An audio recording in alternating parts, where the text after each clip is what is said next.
This would be audio from this. I don't think it's I audio have for two everything. laptop. I don't know if that would help. That took it away, whatever you just did. That's easier now? Yes, much better. Oh, Okay, great. okay. Not sure why. All right. Let me just switch it from that over to this. I think we're good to go, Paul. Yeah. Okay. Thank you. Let's call this meeting to order. Thank you. Sorry about the technical challenges. This is But I think- Go. What were you going to say? Okay. No, this is the October I'd like 21st to know what's happening. I'm not sure who's talking, but I'm going to continue. This is the October 21st meeting of the Oregon Criminal Justice Commission. I'm Paul Solomon. Couple of things. We have a really packed agenda today that we're going to try and work through. We are going to make one change to the agenda. The illegal marijuana grant award decisions, we're going to bump up to right after the BHD Phase 2 grant funding. We want to make sure we can cover that while Commissioner Freeman is still with us. I also believe do we have a couple people signed up for public comment? We do, yes. Okay, and before we go there, I just want to also publicly thank Commissioner Beach and Yamhill County for hosting us today. It's great to be out here, and also to publicly thank the CJC staff who have come here and do all this amazing work behind the scenes. It's great to have you all with us today. With that, who do we have signed up first for public comment? Do you want to do roll call first? Oh, yes, please. Thank you, Jenny. You're welcome. Commissioner Beach. Present. Commissioner Freeman. I'm here. Commissioner Harris. I'm here. Commissioner McPherson. Present. Commissioner Norton. I'm here. Commissioner Perosa. Here. And Chair Solomon. Here. All right, first up today for public comment, we have Emily Reinke.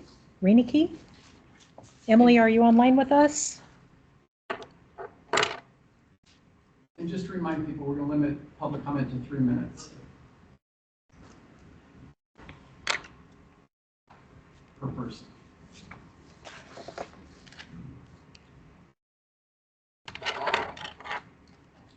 So we had Emily signed up. Emily, if you're just joining us, we can go ahead and add you back in. Second person we had today sign up for public comment, Sheriff Sickler from Jackson County.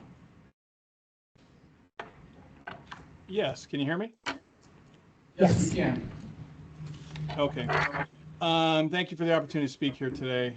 I submitted a letter in partnership with Sheriff Dave Daniel from Josephine County, just kind of outline our thoughts about this process and the reductions that were proposed by the Grant Review Committee. And I think one thing that's important to note that's unique to my county and Jackson County is at the height of our grant funding, we were receiving, I think at the highest, we were over $4 million a year. And then for the last few years, we were just over $3 million a year. Each year we have self-reduced our ask, trying to be mindful of the limited funds, our partners that also requested funding, and also realizing the scopes of work have changed slightly in the way that we're doing them. And I feel like that wasn't considered in the Grant Review Committee. We self-reduced almost $1 million a year, and now, being reduced another 42% roughly, or just over, from we were at 3 million roughly down to 2 million, and then we're going to be proposed to receive just over $1 million. So that's a pretty substantial hit for our county overall when you look at the history of the grant funding. And I just hope that the commission can look at that and maybe take that into consideration when making their final determination. And I'd also just like to add too that, Sheriff Daniel and I wrote that letter in partnership, but we did not mention our partners in Douglas County who are also pretty impacted by the black market marijuana industry. So for what it's worth, thank you for your time. Thank you, Sheriff. Do we have anybody else, Jen? We don't have anybody else signed up. Emily Reinke, are you online with us? Doesn't sound like it. Yeah, I think we will move on. Okay, so our next item on the agenda are the 2527 treatment court grant protest. And Rachel, Yes. listen up there. Presentation note.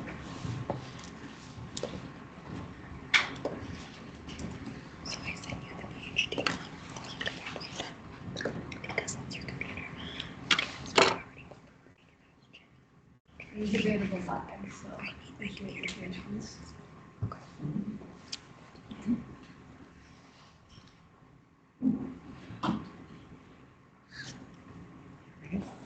Okay, good afternoon, Chair Solomon, Commissioners. For the record, my name is Rachel MacArthur. I'm staff here at CJC, and today I'm going to be presenting to you all the protest for the treatment court grant program.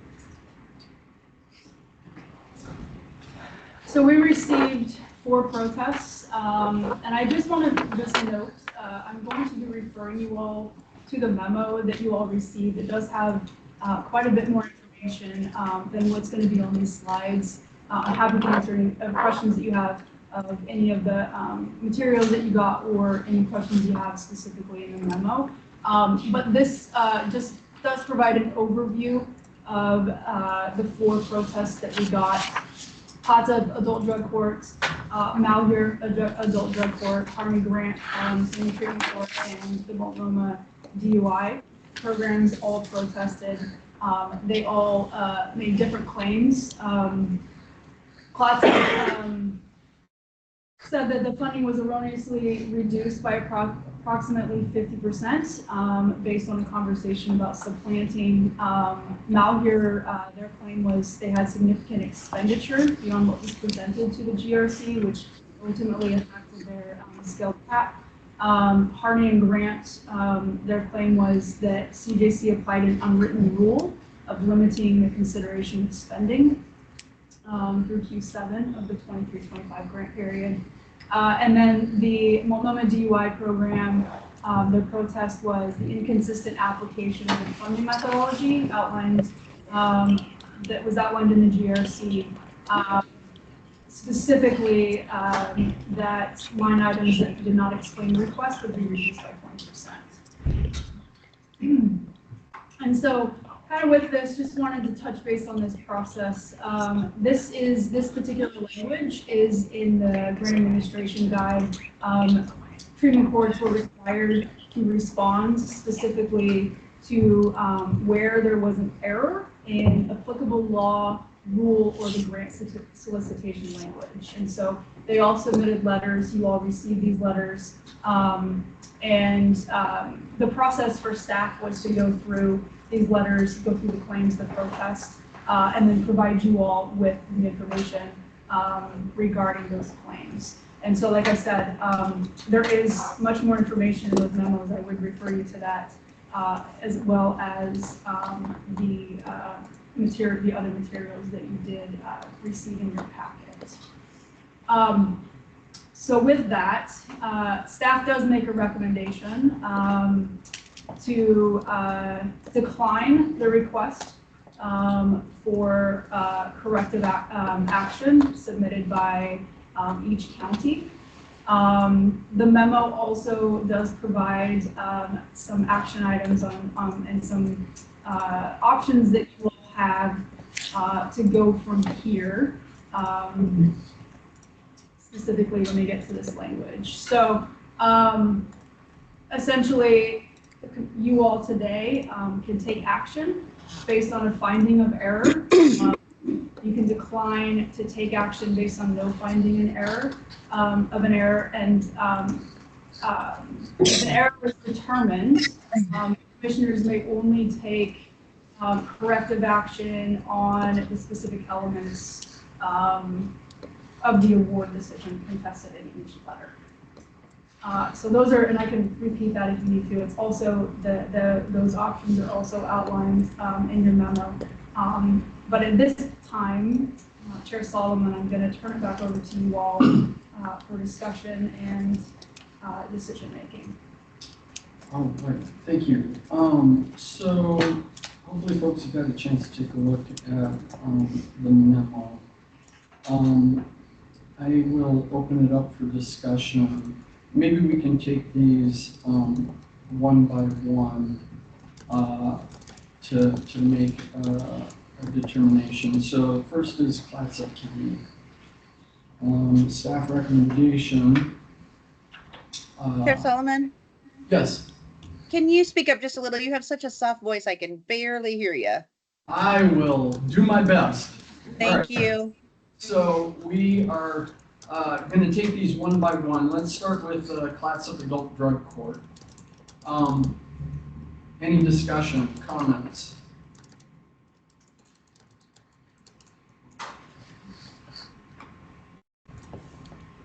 So we have a recommendation from staff.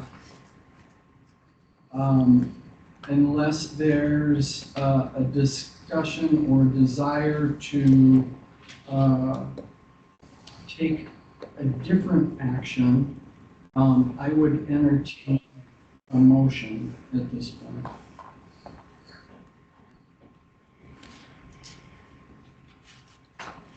Chair, I move to decline to take action on the protest submitted by Clatsop County. All right, we have a motion made by Commissioner Perosa. Is there a second? I'll second. That motion is seconded by Commissioner Harris. Can you please do a roll call, Jenny? Yes. Commissioner Beach, Yes. Commissioner Freeman, Had a little trouble hearing the motion. Was the motion to support the staff's recommendation? That's correct, to decline. I vote yes. Commissioner Harris, Yes. Commissioner McPherson, Yes. Commissioner Norton, Yes. Commissioner Perosa, Yes. and Chair Solomon. Yes. Passes unanimously. Okay, next up is Kearney County. Any discussion on this one?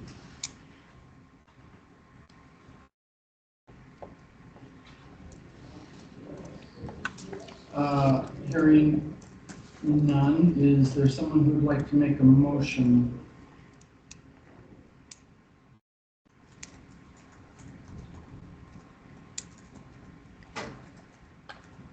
Chair, I'll also move to decline to take action on the protest submitted by Kearney County. Okay, is there a second? I'll second. All right, that motion is made by Commissioner Perosa, seconded by Commissioner Beach. Roll call, please, Jenny. Commissioner Beach, Yes. Commissioner Freeman, Yes. Commissioner Harris, Yes. Commissioner McPherson, Yes. Commissioner Norton, Yes. Commissioner Perosa, Yes. and Chair Solomon. Yes. Okay, next up is Malheur County. Any discussion on this protest?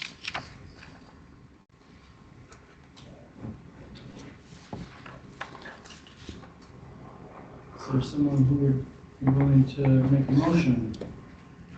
I'll go ahead and make a motion to decline to take action on the protest submitted by Malheur County. Is there a second? Motion made by Commissioner Beach, seconded by Commissioner Perosa. Roll call, please, Jenny. Commissioner Beach, Yes. Commissioner Freeman, Yeah, I apologize. Is the motion to support the staff recommendation? That's correct. yes. I vote yes. Commissioner Harris, Yes. Commissioner McPherson, Yes. Commissioner Norton, Yes. Commissioner Perosa, Yes. and Chair Solomon. Yes. And so I want to make sure that commissioners and the public that are tuned in can actually hear us. Are folks able to clearly hear what we're communicating?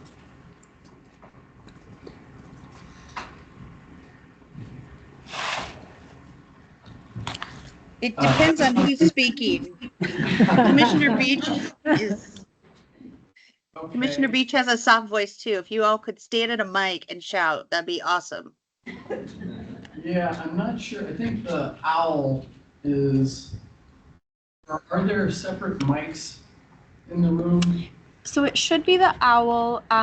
it looks like to get the noise to go away, they actually switched it to this computer when it should be the owl. So we can try the owl again and see if it's working. Okay, No, we'll just ask for clarification. I felt like it was in the back of a car.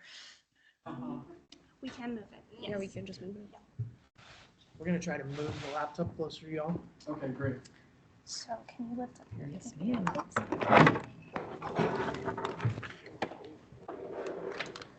that? This is as close as it's gonna get.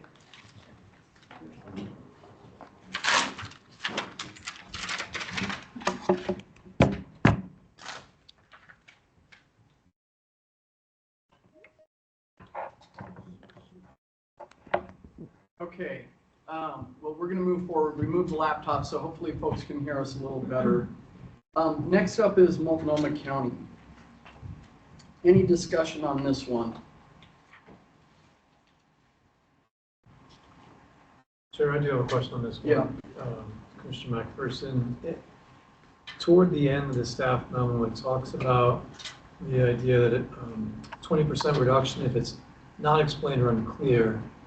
But in this situation, it was determined that it was just ineligible for use of funds. And I'm wondering if the staff had communication with Multnomah County after the submission about the eligibility issue, and Multnomah County was able to provide more information, or was there any sort of back and forth exchange?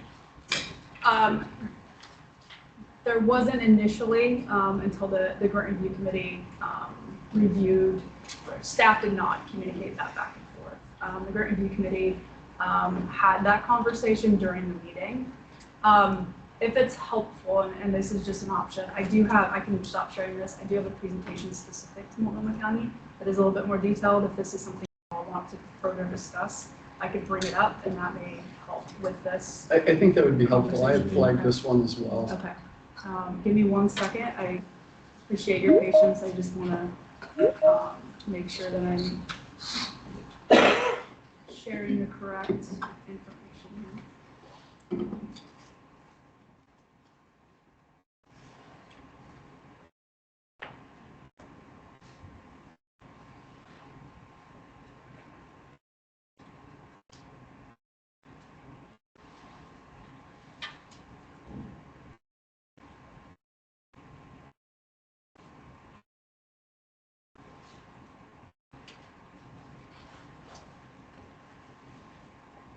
Okay, so if that's okay, if I'll just go through this.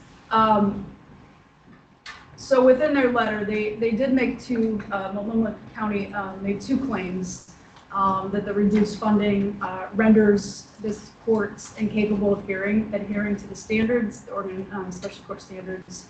And then 2, that the commission inconsistently applied a funding methodology that stated the line items that did not explain requests are reduced by 20%. So I think this gets to your question, Commissioner McPherson. For the first claim, just to explain this, the overall purpose of the treatment court grant program is to simply it's a supplemental grant. So it's to provide supplemental funding and to support the operations of each court. The intention isn't to fully fund each court. And so it's really, the purpose is very much so that it's intended for gap funding. And so this particular claim, the staff recommendation is that it's not eligible, this specific one, as it's not due to an error based on law, rule, or the solicitation. And then this is the claim I think Commissioner McPherson, you were specifically talking about. And so the conversation of the ineligible request really came down to, within the grant review committee meeting, the lack of clarity in the description. And so if you look at, we did provide a definition on this slide of the what OJD personnel does. And I believe in the memo, specifically, we did provide a graph of their response to those requests that they made that you can look at. And essentially, This is what they submitted in their preliminary application. They did not provide any further narrative in their final application, and so this was the information that the GRC had to depend on when making these funding decisions. And so the lack of clarity, this discussion did occur within the GRC meeting, and so the lack of clarity really just made the grant review committee view these line items as duplicative duties of the OJD court coordinator because they didn't have enough information. And so it wasn't in line with the methodology of reducing by 20% if it was unclear. This reduction strategy, it wasn't applied in this case, but rather this was deemed ineligible because it was seen as a duplicative request because we don't fund OJD personnel. So, I mean, I think this clearly could have been seen as unclear as opposed to ineligible. I think it's this commission's job of making a determination about whether or not to support their claim or to deny it. Additional discussion.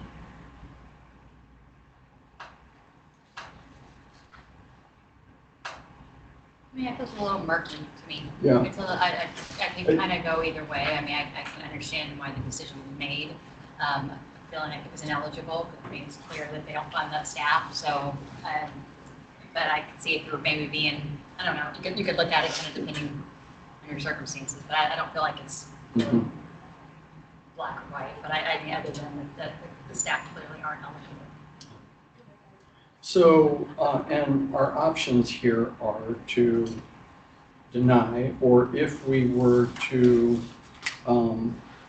support their protest, can you walk us through what that would look like, Rachel? Yes, so if you look at your memo, their claim is that the methodology, the reduction methodology of 20% wasn't applied in this instance. And so, because it was not funded at all. And so it would essentially be restoring that 80% in funds. So using the methodology of 20%, reducing it by 20% due to lack of clarity, would be the corrective action that you all could take if it was something that you felt was necessary. So I guess my question would be, is the funding then being used on ineligible staff, though? Or has that been clarified? So if it was restored? Yeah, great question. That has not been clarified, which is why the staff recommendation uses the language that we do. The conversation at the GRC meeting was really that it was a duplicative in nature, and so it was an eligible request. Should you choose to take corrective action, it would be to apply the 20% methodology reduction, which is what their claim was, and restore that 80% to that position. Commissioner McPherson. Thank you. I know I wasn't part of the GRC, but just looking at what's in the memo and looking what's up there, I'm not convinced that it's ineligible on its face. I would like more information, personally. I think I have to abstain from the ultimate vote, but from my position, I would like more information and more clarification, because I feel like we're being put in a pretty bad position right now. It's either decline the protest when it seems unclear, or grant it when it's also potentially unclear that we are funding something that's ineligible. I will abstain. I have to, I think, in the circumstances, but I think it's a bad position for the commissioners to be in. And I think it'd be fantastic if there's an alternative option to request more clarification from Multnomah County so that so a proper decision can be made. I am going to defer to you, Ryan. I don't know if that's... Well, one piece of information I think you all do have at your kind of disposal is the letter that they submitted. So I do think there was an effort made by the county to to explain what these things were, given their admitted kind of mistake in lack of clarity. There were two letters, if you recall. There was one prior to the decision that Joel made, and then this one here. I know this one's contained in this meeting's packet. I guess we could try to dig up the other one if that were helpful today, although we don't have a printer, so it would be limited to an electronic format. I could, if we want the table, I guess we could try to read from that if that were needed. That's what we have outside of reaching back out to the applicant and bringing this forward to you again in November. And the staff analysis really isn't, is that the reduction method was not the 20%. It's that the GRC had a conversation, did not fully fund due to the duplicative nature of the request. It was not because of the 20% methodology, that reduction method. So their claim and the staff analysis and the conversation, you all have, I believe, had access to that along with their letter, doesn't match. And so, I mean, we can ensure, if you all decided to take corrective action, we could ensure that the funds were going to a specific person or thing that wasn't duplicative. If that's something that we could follow up on, but that most of the information that we have, I don't know that we could get more of it, if that makes sense. I think that option makes a lot of sense to me. I'm not sure how other commissioners feel.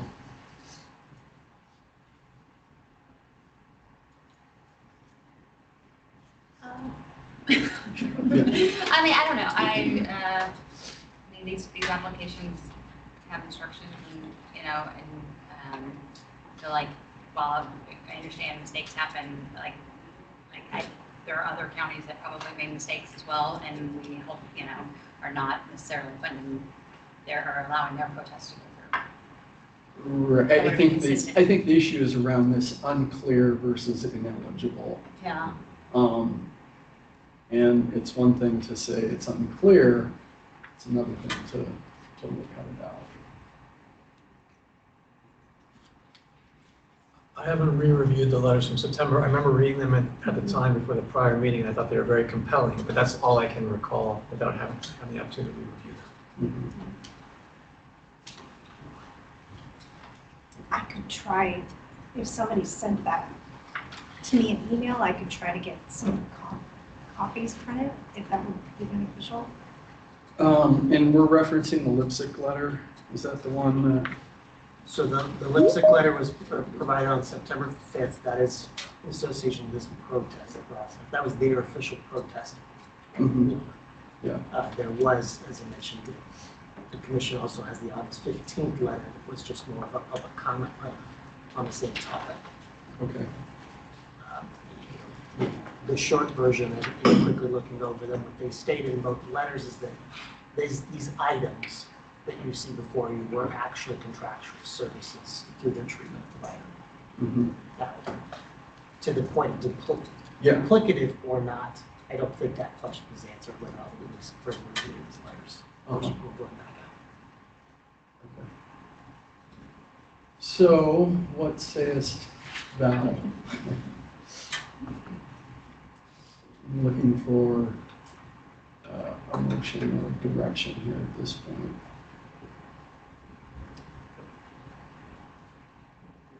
Yeah, I'm inclined to make a motion to decline their request for protest. Okay. There's a motion made to decline. Is there a second? This is Freeman, I'll second. All right. Motion made by Commissioner Harris, seconded by Commissioner Freeman. Roll call, please, Jenny. Commissioner Beach, Yes. Commissioner Freeman, Yes. Commissioner Harris, Yes. Commissioner McPherson, Abstain. Commissioner Norton, Yes. Commissioner Perosa, Yes. and Chair Solomon. No. All right, motion carries. I think that covers all of our protests. So we'll move on to the behavioral health reflection phase 1 grant award decisions. And I think Casey, you're gonna walk us through that. Indeed. I am going to get that PowerPoint slide deck up. 1 moment.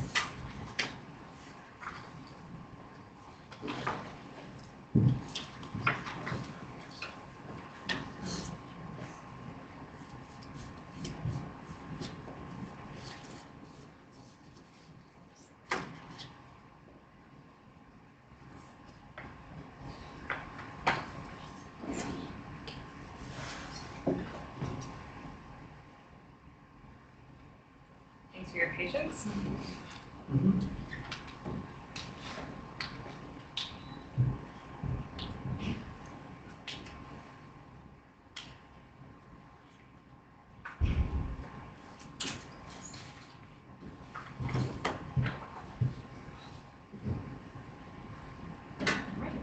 That looks good to go. Good afternoon, Commissioners. For the record, my name is Casey Beck. I am the CJC's Behavioral Health Program Manager. We have a pretty simple and clear objective today, and hopefully it will be brief. But we are just wrapping up those phase 1 grant award decisions. This is carrying over from the last time we met in September, and we have 2 to go. So when we last met in September, this commission reviewed the 25-27 BHD grant program proposals and approved phase 1 formula allocations for 24 of the 26 applications from counties. During that review, the commission determined that further information was needed from 2 counties, Grant County and Umatilla County, before award decisions could be made. The identified concerns are detailed in the memo that was provided to you ahead of this meeting, but at a very high level, for Grant County, the community response pathway, as proposed, did not fall under the nationally recognized definition, and it was unclear how the planned efforts would create community-based pathways to treatment. Further, it was unclear how a particular budget line item related to providing medication in jail would be a community-based pathway to treatment. To address these concerns, Grant County removed the community response pathway and its related efforts from their program proposal, and they also removed the particular budget line item relating to providing medication in jail. So with those edits to their application, CJC staff can confirm that the commissioner's concerns have been addressed in Grant County's resubmitted program proposal and budget projection, which were also provided to you as part of attachments to that memo. Next, for Umatilla County, the community response pathway, as proposed, did not fall under the nationally recognized definition, and it was unclear how the planned efforts for that pathway would create community-based pathways of treatment. To address those concerns, Umatilla County removed that pathway entirely, as well as its related efforts from their program proposal. And with that resubmission, again, CJC staff can confirm that this commission's concerns have been addressed with the resubmitted Umatilla County proposal. So they each have a phase 1 formula allocation of $150,000 that is, I guess, up for an eligible phase 1 award. It is staff recommendations, basically approve the program proposal and award the phase 1 allocation for Grant County, and to do the same for Umatilla County. And there is proposed motion language on the side. But are there any questions that I can answer for you before I turn it over to you all for discussion? Yeah, I mean, I think these are pretty straightforward, Casey. The question I have is, they changed the narrative, but was there a budget line item that was attached to these ineligible items that was also changed? That's an excellent question. So first, they completely removed the narrative. So the narrative is no longer included in the proposal whatsoever. Right. And there weren't any particular budget line items that were associated with the community response pathway for Grant County's application, apart from the one that was providing medication in jail, which they also have removed from their budget. Okay. Umatilla County did not have any particular budget line items that were related to this community response pathway. And I believe the reason for both of those not being in the budget quite yet was in part because they were planned pathways. So nothing was operational just yet. And it wouldn't be until phase 2 when we really see the robust details of a program's actual operations, just due to the limited amount of funding available as part of the phase 1. So if they removed it from the budget, does that mean that they have less than $150,000 request? I want to make sure they get fully funded if possible. No, that's excellent. You know, so it was Grant County that removed the line item for the jail medication, and I guess I'll look to my colleagues and maybe we can get that up. They did indeed return a budget that met the $150,000, but I'm not sure exactly where. I think it was like 12,000 or something. That I'm not sure where that went. It looks like we have some staff working on getting that answer right now. So thank you for your patience. Okay. Thanks to my team. While they're doing that, any other discussion or questions for Casey? I see Commissioner Freeman might have a. Oh, go ahead, Commissioner Freeman. Mr. Chair, thank you. And I recognize that this program does not require, as part of the grant application, a description of success or a metric of accounting for what we're buying. And I know that's coming later. So I will be voting no on these, but it's not a reflection of the work that people are trying to do. It seems like we should have some accountability of what we're spending the money on and a way to measure it. But again, that my no vote doesn't reflect what people are trying to do. Thank you for that clarification. All right, do we have any additional information on the budget?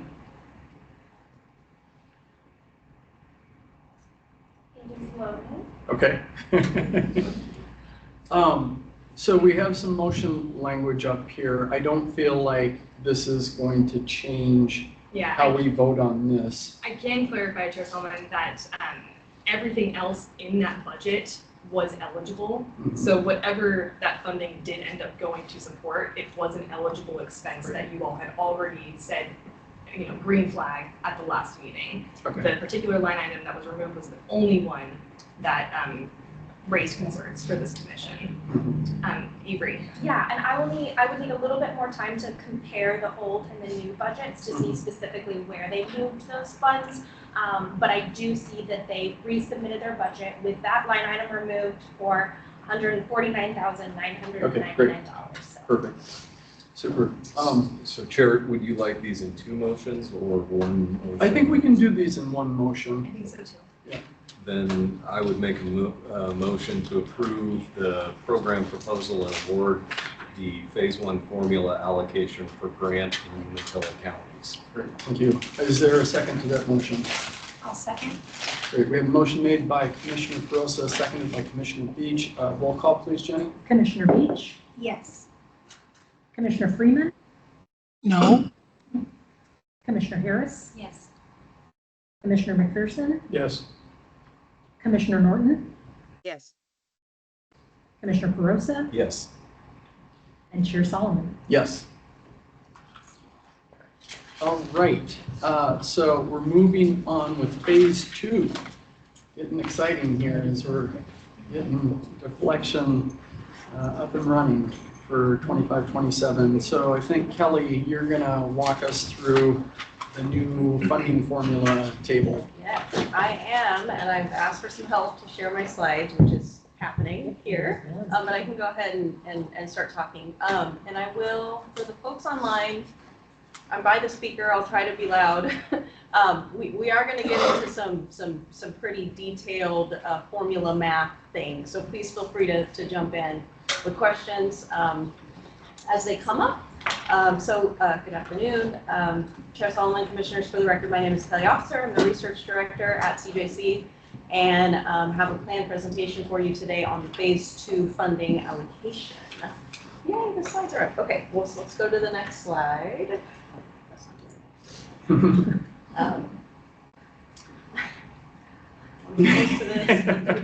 I'll get there. We'll get the dance down. So The objective today is to review and for you all to determine whether to approve this phase 2 formula allocation for the 25-27 biennium. So we'll do a quick overview of that projections process, just as a reminder from what you've heard previously, and then walk through the phase 2 formula components, and then open it up for feedback to you all for your input and decision on that. Next slide. So as a reminder, this is the language that is in House Bill 3069, which is why we are here today. So the CJC has provided historical data to all of the county programs. The county programs have submitted those projections to us. We have compiled that for you today for a proposed formula. And so there in bold, that includes both the projection of individuals eligible for the program and the projection of individuals to be enrolled in the program as outlined in the bill there. Next slide. So just a reminder on how the projections process worked, again, is that our team sent data to all the applicants in July 2025. We met with most of the programs to walk through that data and how to interpret it, what the county's plans were for the next biennium, and other potential sources of data that the county might have the capacity to gather internally. There were a few counties that did receive TA from Dr. Chris Campbell at PSU, and thank you, Dr. Campbell, that was quite helpful. And then we also had follow-up meetings in August. Many counties shared their draft methodology with us for review on that. Next slide, please.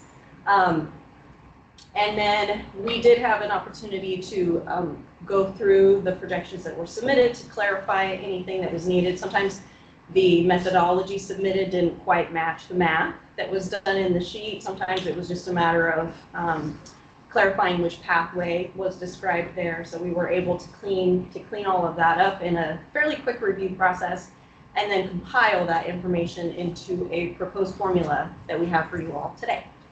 Next slide, please. So I'll start here with this slide that shows the factors that go into the formula and the weights that go into that formula. So the table here shows we have the two factors that the county submitted to us, which is the projections of those enrolled in the program and eligible in the program. We're recommending the majority of the weighting go toward those factors, a total of 60% of the overall weight of the formula. We're also recommending including a couple measures of past performance, so the historic enrollment of folks in the program and that historic enrollment rate. We'll go through those two factors in detail, but recommending a 40% total weight for that component. So this includes a measure of past performance that the counties have done to date to inform this formula as it comes together going forward. I do want to say that compiling the past performance measures, we have sliced and diced and looked at this in a lot of ways and have put a lot of work into it the last few weeks. It's still early. Many of these programs are still new. Many are retooling the details around this. So for today, we believe that this historic enrollment and enrollment rate are the factors that make sense of a measure of past performance to include here.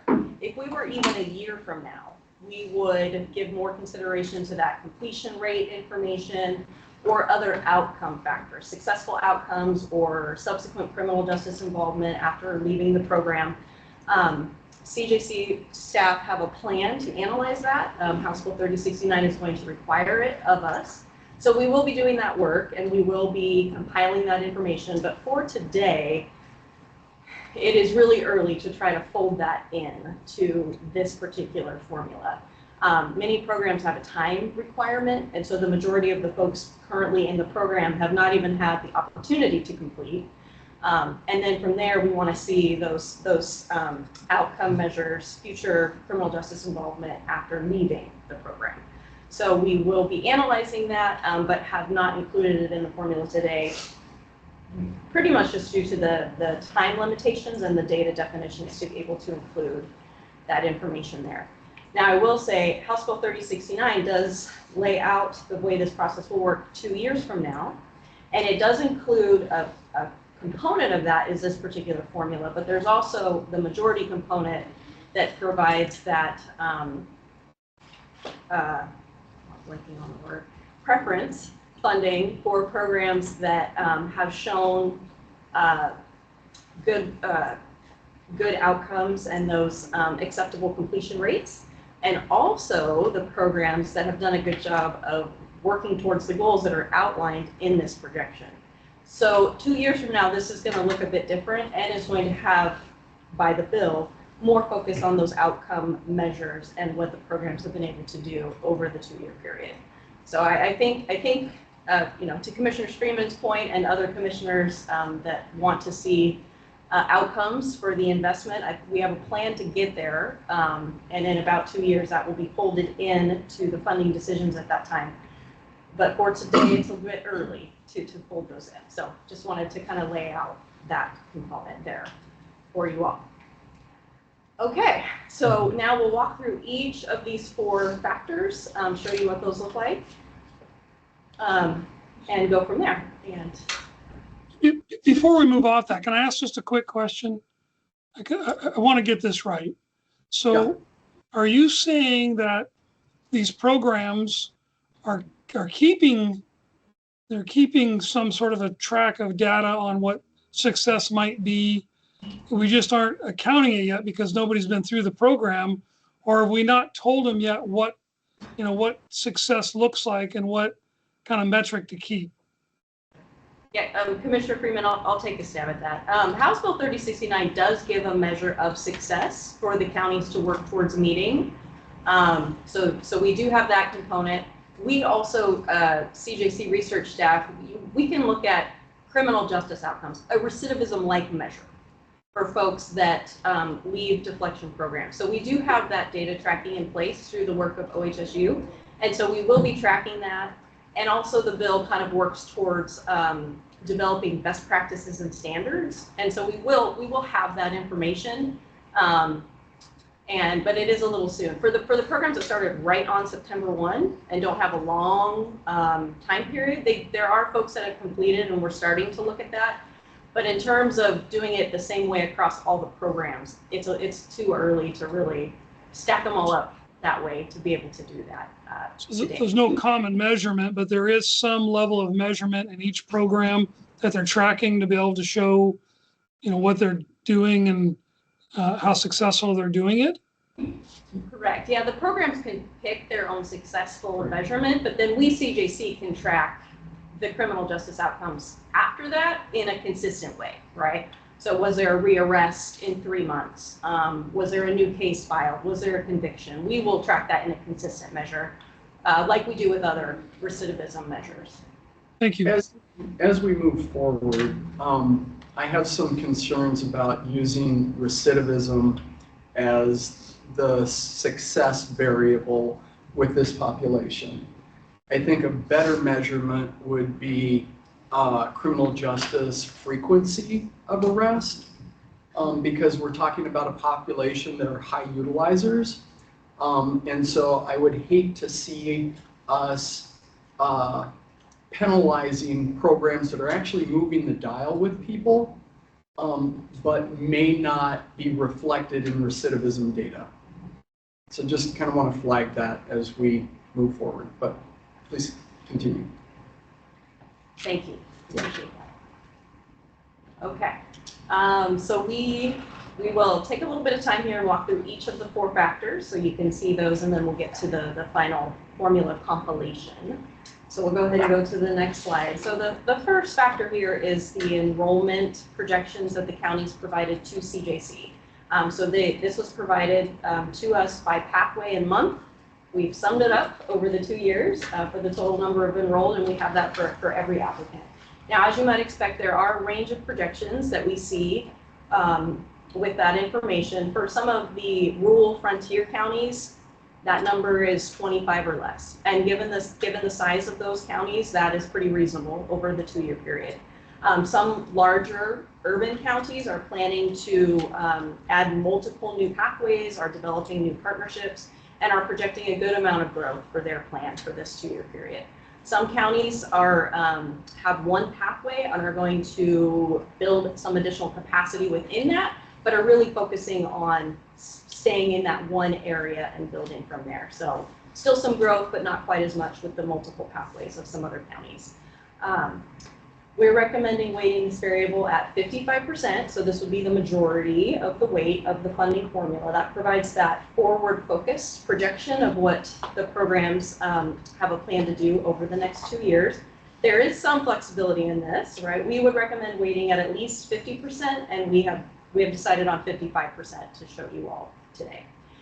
So the next slide, I'm going to show you the 26 counties and the percentage breakdown of their projected enrollment. So each county has submitted that to us. We just did a percentage by county. So these percentages will sum to 100, and so that percentage for each county is their proportion of the overall total of what was submitted. So we can go to the next slide. So I know this is a lot of 26 percentages being thrown at you in the moment here. But this is the percentage breakdown of the enrollment information that was submitted to CJC. And again, recommending weighting this at 55% of the total.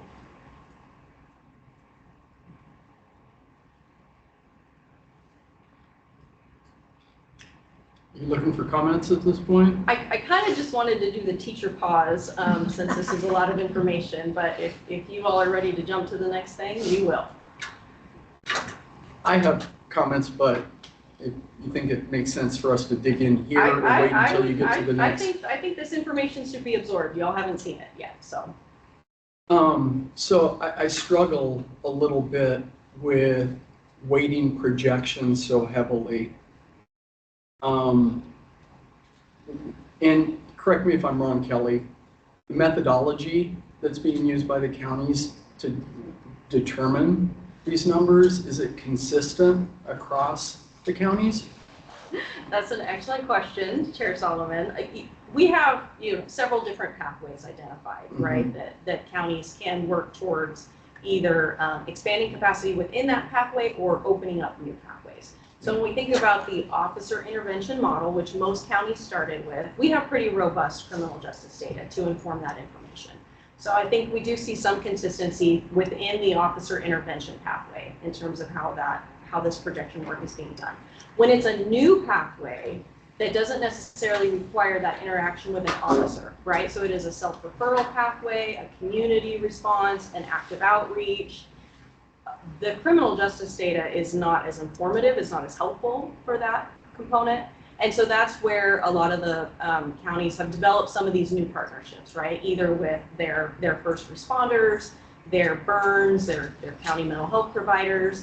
And so we are relying on the methodology that they have submitted to us and describing how they have estimated that. And I think you see in these percentages, we do see some strong growth. Right. I think what concerns me is, like, I look at the metro counties, is this big variance between some of the counties, and I'm concerned about counties that have these really rosy projections that may not come to pass, and then similarly some of these other counties that may have undershot the mark, and this is going to impact their funding we're talking about 70%, right, of the funding for the remainder of the biennium. So yeah, that's my concern, is that we're putting so much weight on projections that may be pie in the sky. I share your concerns. Yeah, I think it could impact our ability to meet the projections too. So there's this relationship between those two. I have the same concern, particularly if the CJC staff is not able to recreate projections that make sense from a CJC perspective. If we're totally relying on the county's projections. So let's go to the next part, and then we have a decision to make about whether we accept your recommendations or whether we rejigger the weighting, correct? Absolutely correct. Right. Yeah, thank you. I appreciate that feedback. I will say we took the language of the bill and started from that part to really focus on that forward projection. This is up to you all. So the weighting of these, and actually maybe we'll reiterate that when we get to the end of flexibility with moving some dials here. So okay, we'll jump to the next one. Let's do the next slide. To your point, Chair Solomon, in terms of variation in the projections submitted. This is a similar mechanism for the eligible population. So counties have submitted to CJC their projection of eligible participants by pathway and month. Again, we have summed that all together. Again, seeing a range of projection here. We are recommending a much lower weighting for this one, 5%. This is an estimate of the eligible population, but not necessarily the population enrolled in the program. So there is a resource needed to make a connection with an eligible individual, but that's not the same as an program. So we've given it a much smaller weight at the 5%.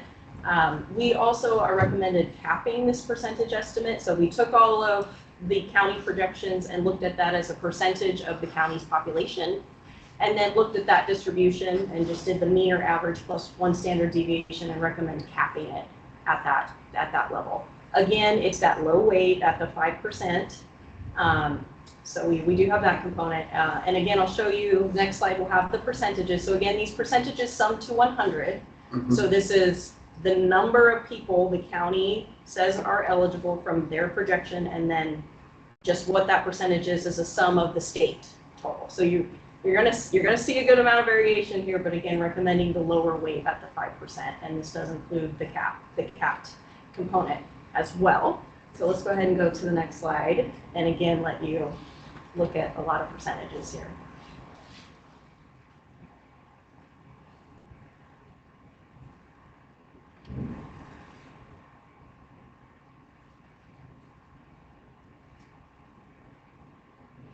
I will say here, estimating an eligible population comes with some pretty good assumptions baked into that. So there is the variation across the estimates here. It's also the eligible population, and so again, we're recommending that lower weight at 5%. Chair, if I can inquire. So, but this is information that's easier for them to track based on the statistics they've been asked to keep over the course of last year, right? This is a little bit more firm ground than, say, the projected projections for enrollment, for example. Correct. Yeah, based on how the county has set this up, if they have multiple pathways, that's going to look a little bit different, and then depending on the eligibility criteria within that. But relying upon historical data, or they can at least rely upon their own historical data to be able to make this projection. Gotcha. Other comments? Okay, well, we'll get to through the next ones and then open up from there. So this is the measure of past performance, which is the historic enrollment in the program. We have picked the time frame from January to June 2025. Many programs were still planning September to December 2024. So this does allow, of course, that planning time within that period. And this is the number of individuals who enrolled in the programs from that time period. We're recommending a weighting of 30% for this variable. So again, we have more of the majority on the forward-focused projections and 30% here. But this does give an element of what has been done so far in terms of getting the program up and running to have that measure of past performance inform what happens going forward. So again, just the number of folks enrolled in the program over the 6 month, and then the percentage by county. So let's go to the next slide.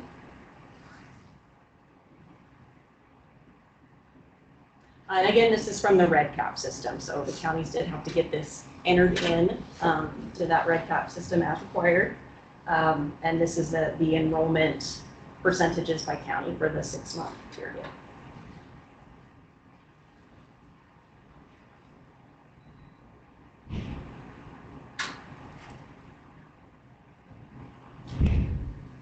Okay, we'll go to the next slide. And then the final factor here is the enrollment rate, again, a measure of past performance. And we're using that same 6 month time period, January to June 2025. This is looking at the number of individuals referred to the program compared to the number who have enrolled. And again, this is a measure of that continuity of the program to have that initial connection with the person and then engage to enrollment for what that looks like.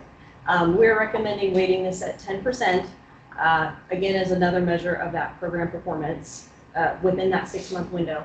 There is some variability within this. Depending on how the program is set up, there could be more referrals coming in that then are identified to have disqualification criteria along the way. So that is going to drop this percentage in that way. So there is an element of that. But we did want to have this measure of past performance, and so we've given it this lower weight of 10%. I'll show you what this looks like for the counties. This is a little different. This is a percentage within the county. So this is the county's percentage of referred to enrolled. For some of the smaller counties, you'll see a couple 0%, you'll see a couple 100%, and then you'll see the larger counties more in the middle ground, 50 to 80% range within that. And so again, we've given this a little bit lower weight at 10%. So let's go to the next slide, show you what that looks like. And again, 6-month time period from January to June, same as the previous measure.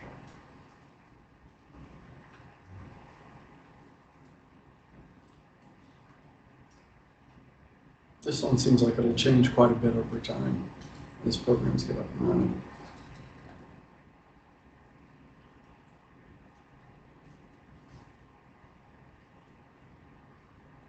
Let's go to the next slide. So, as you all have mentioned, we have compiled the weights to look like this. So we picked the majority really forward focused, 40% with that historic enrollment piece. This is where we are asking for your feedback here. These weights, we can turn the dials a bit on these weights, right? So we CJC staff have recommended the 60% total for the projections, and then the 40% within that historic component. If you want to modify those, we would have the ability to do that.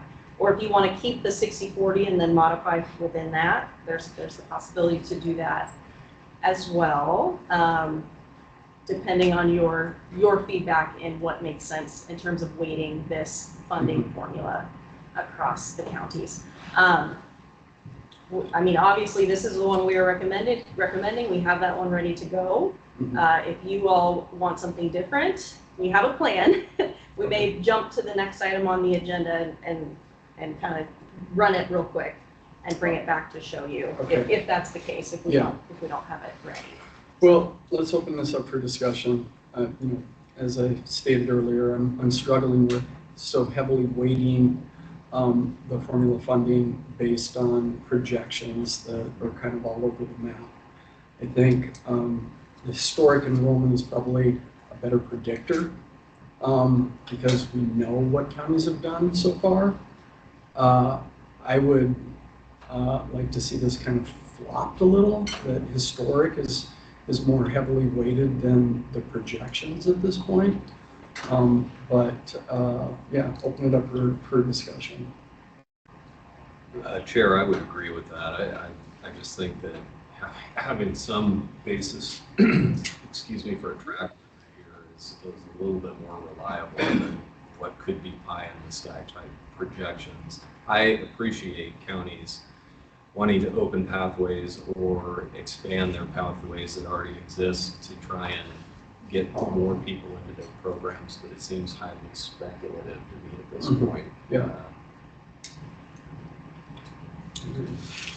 I agree. I would personally switch projections enrolled and historic enrollment for those numbers. So I would view it, but I do have a question, as a foundational question. How confident are you that the January to end of June, for enrollment, how confident are you that that really truly captures those county programs? Like, were they up and running by January, so the January to July were really accurate portrayals of what was occurring?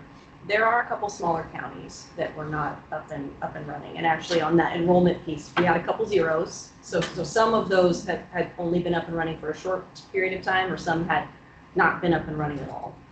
So there are some folks that did need more time that took up a good chunk of that 6 months. Those were small, very small counties.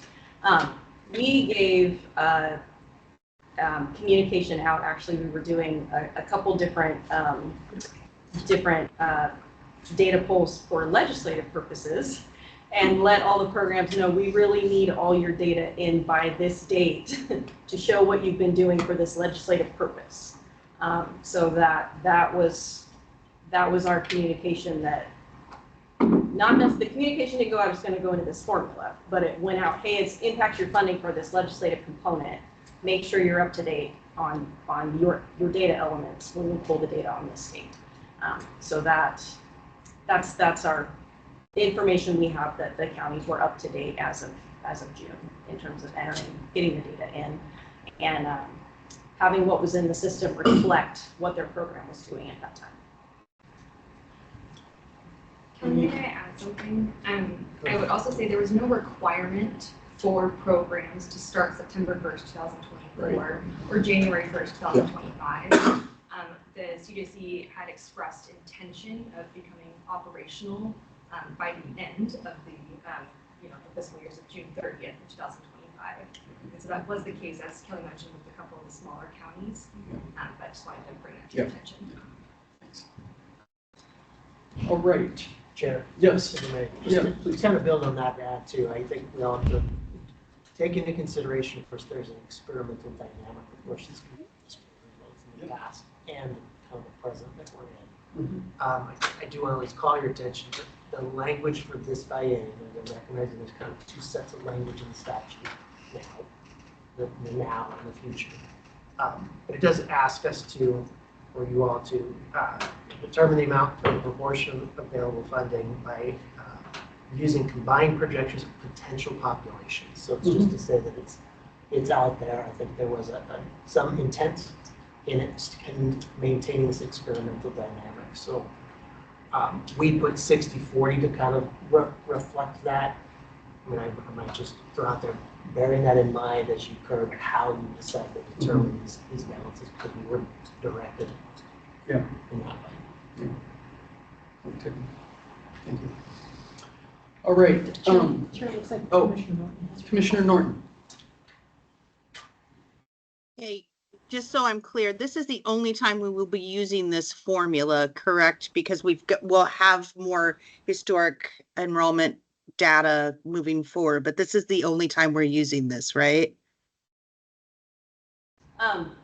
Yeah, Commissioner Norton, that's a great question.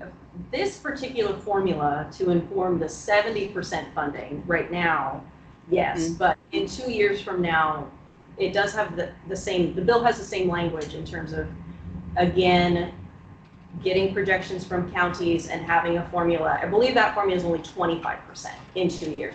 We'll also have at least 2.5 years of program data to inform what's been done to date. So I think the level of assumptions going into the projections will be much more dialed in at that point. Okay.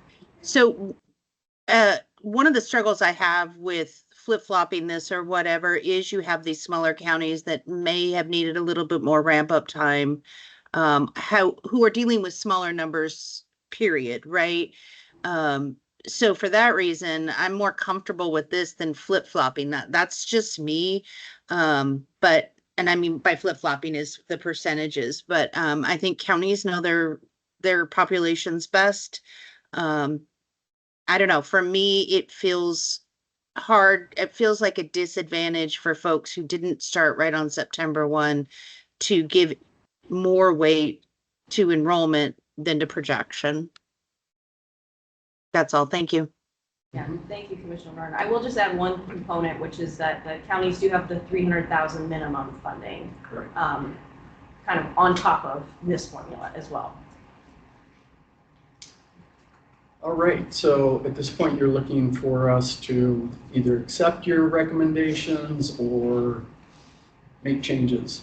Correct. All right. So what do we think?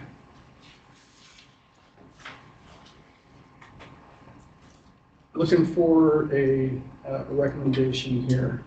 I'm still of the mindset that the projections enrolled and historic enrollment should be flip-flopped. I hear what Commissioner Norton is saying. I'd be comfortable if it was 10% was decreased from projections enrolled to make it 45%, and historic enrollment went from 30 to 40% to make it 50-50. I would be agreeable to that. I'm not agreeable to the current allocation. Okay. And I agree with Commissioner McPherson. I think that's right. Is someone willing to make a motion to that effect? Actually, is there any further discussion? Clarify that. Yeah. Yeah. Would you You want to make a motion? Yeah. Commissioner McPherson? Sure, I think the motion would be to alter the formula percentage weights to reduce projections enrolled from 55% to 45%. Could you speak up a little bit? Yeah, sorry. Motion to reduce projections enrolled from 55% to 45% and to increase historic enrollment from 30% to 40%. All right, is there a second to that motion? I'll second that. All right, so we have a motion made by, is the motion clear? Yeah, I will, sorry. I will say, we would like to show you, we would like to do the math for you to show you this across the counties, and then to also show you what the actual funding table is, and then get the vote on the funding table. Okay. So if it's okay, Chair, we can run the math here and get it ready, and then come back after the next presenter, and then say, okay, here we have it, here it is at the county level, and give you all a chance to look at it for a few minutes, and then take the vote there, if that's okay. Okay, and let me just, 45% for projections enrolled, projections eligible 5%, 40% for historic enrollment, and leave the 10% for the enrollment rate. Correct. Thank you so much. Great. I'm good. All right. Thank you very much. We'll come back. Okay, next up is the IMMEGP grant award decisions. And I believe Rima is going to present on this. Good afternoon. You'll just give me a second to pull up my presentation. It'd be appreciated. Everything's running a little bit slow, so I apologize.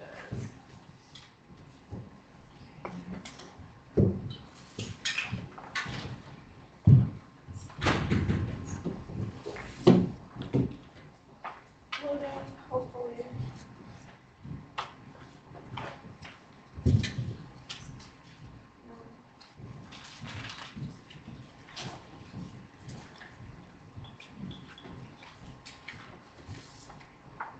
Oh, there we go. All right, there we go. So good afternoon. For the record, my name is Rima Atung, and I'm the grant coordinator for the Illegal Marijuana Market Enforcement Grant Program, or the Marijuana Grant, as we usually refer to it as. So today I'm going to be talking to you about the grant award decisions for the 2025-2027 biennium for this program, excuse me. So your objective today is to review and determine whether to authorize the Grant Review Committee's funding award recommendations for the competitive 25-27 solicitation for this grant program.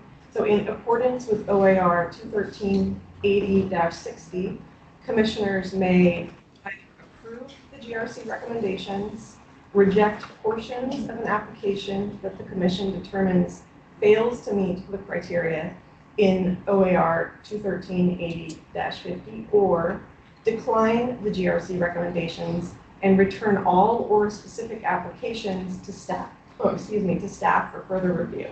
So it's a little different than other programs in that you would be returning the decision or the process to staff rather than the GRC.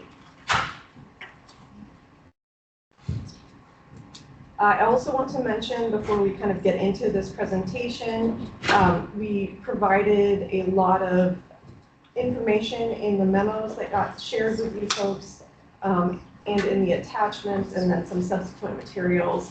Today, I'm only going to be really focused on the discussion most relevant to the GRC's recommendations. If there's anything else outside of that that you folks want to discuss, I can try and pull it up. But I just did want to note that there's a bunch of data and a bunch of staff analysis that we're not presenting today. In making your determinations, it's important to know that the marijuana program does have some legislative and commission funding priorities that are defined in the rules for this program. In awarding grantees, the rules state that the commission will prioritize grant applications that demonstrate how financial assistance and support to local law enforcement agencies and district attorneys will address any or all of these 5 legislative priorities on the left, so that's rural areas, large-scale operations, organized crime, diversion of marijuana outside of Oregon, and then the ongoing humanitarian crisis associated with illegal marijuana grows. There are also 5 commission priorities that can be used to make decisions, and those are the 5 listed on the right side of this slide. So funding training opportunities that assist applicants in addressing illegal marijuana markets, addressing cases that require complex accounting or complex financial accounting, tracking outcomes, collaboration with other agencies and organizations, and then providing trauma-informed and culturally and linguistically specific and responsive services to persons affected by the ongoing humanitarian crisis.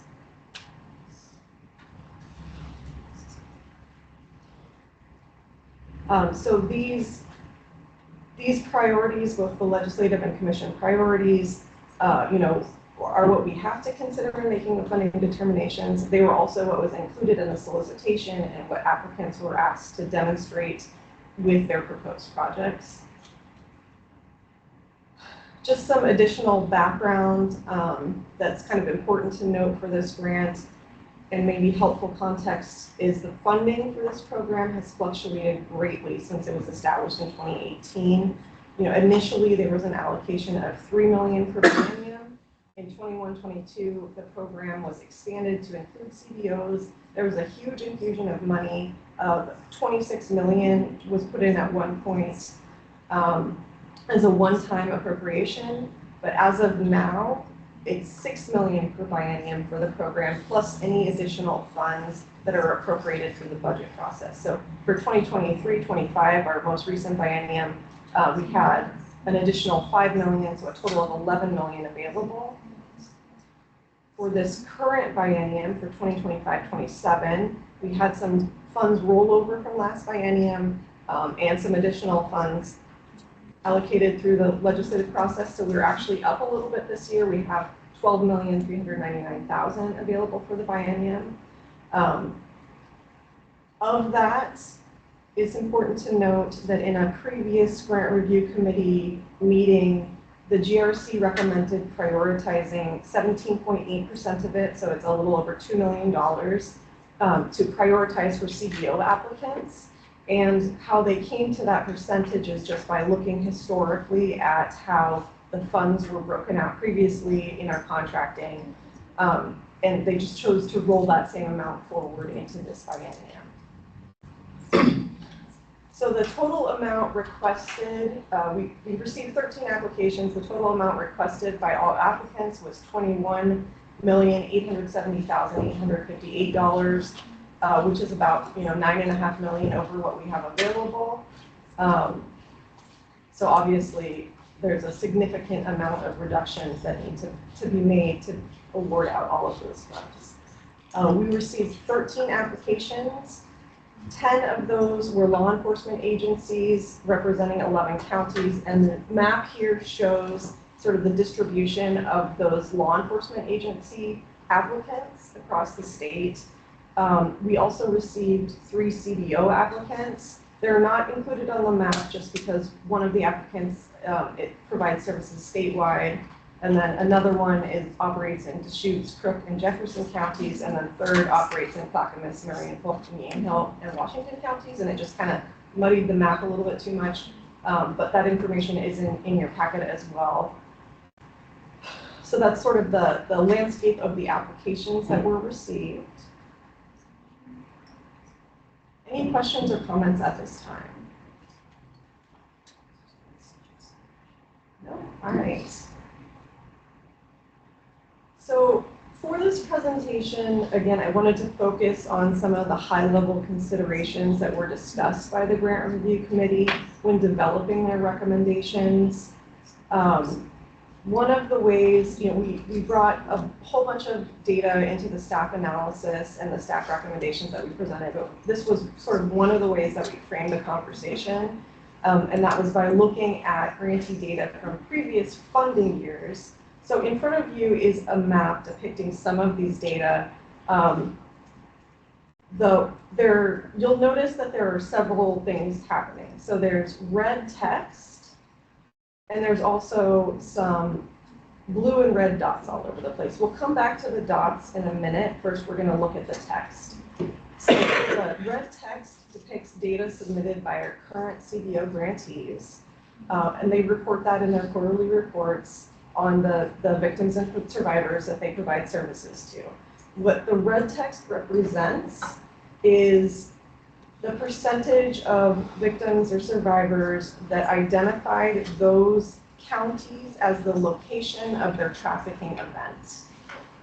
So we presented this to the GRC just as context for the conversation to, try and kind of hone in where funds might be needed. I do want to note, that this information is definitely not complete and might actually speak to more of where our services are currently being provided than the landscape of all of the human trafficking that's happening in Oregon. So I don't want to draw conclusions from it, but it was presented to just provide context for the conversation. Moving on to the blue and yellow dots.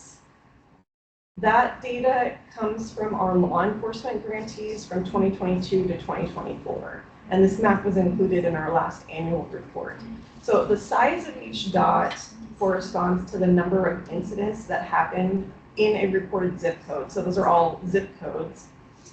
The size of each dot, the larger dot means that more incidents were reported in that specific zip code. And the color of the dots indicates the year that the incident was first reported in that zip code. So for example, there's a bunch of larger yellow dots in Southern Oregon. That means that there have been kind of a lot of incidents reported in those zip codes over the years starting back in 2022. The smaller blue dots that are happening like more in Coos County means that there were incidents reported starting in 2024 in those zip codes. And did you have a question? Yeah, I do, and so does Commissioner Freeman. My question is, how are we defining incidents? Are we talking about those, or are we talking about trafficking? So the incidents with the law enforcement data, that's an enforcement incident, so that's anytime they go out and serve a warrant, or sometimes they'll report cases where they do parcel interceptions, but it's a law enforcement action either at a grow or somehow related to the illegal marijuana. Okay, yeah. That's helpful. Commissioner Freeman, I see you have your hand up. So thank you. I got sort of the same question. Is there anything on this chart that indicates the size of the incident? So in other words, if they get a hold of somebody that's got 100 plants, that's an incident, and they eradicate 100 plants. Or if they get a hold of somebody that has 50,000 plants, that's the same incident. Is there, incident's an incident. Is there anything that shows the magnitude of the incident? That is a great question. This just shows frequency. It doesn't show magnitude. We do have some information provided in that supplementary material for the memo that has the seizures for the different counties. So, Mr. Chair, the reason I asked that is number 2 on the legislative priorities is large scale. It talks about large scale. So if our grantees are focusing on large scale, they may do more eradication, more good with less incidents. If we're just focused on the total number of incidents as the measurement, that's just something different than what the legislative priority calls for. Thank you. Thank you for that comment. So all that explanation, again, is just, this was presented to the Grant Review Committee as context for how some of the funding considerations were developed. So staff used this information to kind of frame out different scenarios for the GRC to discuss on how those funds could be used effectively. I think at least when I look at this map, what I'm seeing here is that there are some areas where there's a lot of activity, right? And have had consistently a lot of activity. And then there are some areas where over the years, incidents have kind of expanded into new areas. So the distribution of incidents has actually become greater geographically over the years. So they're kind of two different big takeaways. And we Mr. Chair, I'm sorry. I really apologize for this, but we're missing something here. In the 24 data, 86% of the eradication of marijuana plants occurred in 3 counties. This doesn't show that. This shows that there's stuff going on all over the state. And it is misleading to say that, oh, we've got new stuff happening when, again, our most recent data, you still have your biggest problem in 3 counties in Southern Oregon. And I hope the Grant Review Committee got to see the actual numbers. It was part of the application. 3 counties at 86%. If you had 2 more in, those 2 together were 12%. That's 98% of the eradication occurred in 5 counties. But again, 86 of it in 3 counties. So we somehow we need to demonstrate where the problem is to the Grant Review Committee or the Commission to make sure we're applying whatever limited resources we get to do the most good. And I again, I don't normally talk this much. This issue is what's brought me to the Criminal Justice Commission. This very sort of how do we measure success and how do we do the most good with a limited amount of dollars. The original grant awardees, it didn't really establish where the problem was and how to best address it. And I feel like we're still following that path. And I get that we're trying to make sure we're capturing all the data and looking for all the problems. But the problem in the place that illegal marijuana is grown by cartels in large scale is happening in 3 counties. Thank you for that, Commissioner Freeman. So the individual seizures, the amount of seizures for each grantee that reapplied for funds in this funding cycle were provided as part of their supplementary material. As I said, we're kind of honing in on the pieces of information that I thought led up to the decision making that the GRC did, and we can look at other data that was shared during that meeting if that makes sense to do. But at this point, we're just kind of walking through the framework that was presented and the recommendations made by the GRC. So as mentioned, you know, we saw sort of 2 pathways that could be applied, or 2 primary considerations: this geographic spread versus these high activity areas, such as Commissioner Freeman was referring to. So on the right side of this slide, we kind of, there's this graphic that kind of depicted different decision pathways or different funding scenarios that could draw down from whether the Grant Review Committee wanted, or thought it would be most effective to focus on one or the other. And we laid out 4 different funding scenarios to kind of present to them as a starting place for how to frame their conversation on how to best use those funds. So that graphic is presented on the right. The GRC reviewed all of that information. They reviewed all of the applications individually, the staff recommendations outside of even the data presented here. I do want to note that the staff recommended some just preliminary budget reductions that we do as part of our normal process, taking out unallowables, making sure all the budgets were reduced to the number of months allowed under the solicitation, those kind of just general recommendations that we make to make sure the budgets are all allowable and within the parameters of the solicitation. So we made those reductions, and those were accepted by the GRC. We presented the 4 primary funding scenarios that are shown up here, and after discussion, the GRC opted to support maintaining broad geographic coverage for the program and recommended awarding all applicants a percentage of their remaining budget. So they went sort of with the strictest application of maintaining funding to try and do a broad distribution geographically for this grant program. So there was a lot of discussion about whether this funding scenario was counter to a competitive grant process or whether or not it was the most effective use of funds. We ended up taking a vote in which they voted to make that recommendation. They continued discussion. There was hesitancy, so they wanted to hear public comment. They heard public comments, retook the vote, and still voted to pass that recommendation almost unanimously. So that's the recommendation that they made, was to, to do a percentage cut across the board for all grantees and make awards to all of them. So I can show you here in the next couple of slides the funding tables of what that looks like.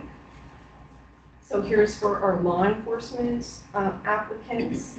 So the GRC basically instructed staff to reduce all budgets by whatever percentage could be applied uniformly across the board and get as close to zero as possible for that 82.2% that was prioritized for law enforcement.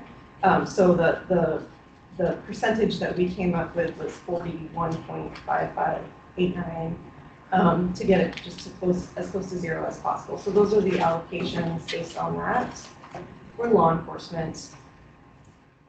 And then they did a similar recommendation through a series of votes for the CBO applicants as well. The percentage worked out to be a little bit different. So the percentage reduction for the CBOs would be 35.5513%. To do an award for all with equal reductions across the board and get to as close to zero as possible. So those are the recommendations for the for this biennium for the illegal marijuana market enforcement grant program from the GRC. So if you guys would like to discuss, I think that would be the time. I can try and provide other information if you have questions. Great. Let's open it up for discussion. I've got a couple of comments. First, one, this program is way oversubscribed, which is problematic. I'm worried about what's going to happen next biennium if we wind up with only $6 million and have $20 million worth of applications, what it's going to look like. So I do feel like we need to make sure that these dollars are being spent in the most efficacious manner possible. One of the things that I've struggled with historically is when counties submit applications and they're trying to be fiscally prudent, you don't get rewarded for doing that.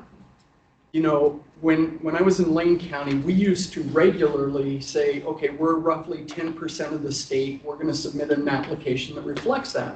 And then we see other counties that would put in, roughly double proportion of their allocation, and then we do a cut exercise like this, and the counties that threw everything in the kitchen sink in would get rewarded. So I just want to flag that as being problematic. And I also am very empathetic to Commissioner Freeman's comments about most of the activity occurring in the southern part of the state, and now we've got a broader distribution. So open it up for other comments, but those are my initial concerns. Commissioner Freeman does have his hand. Oh, I'm sorry, Commissioner Freeman.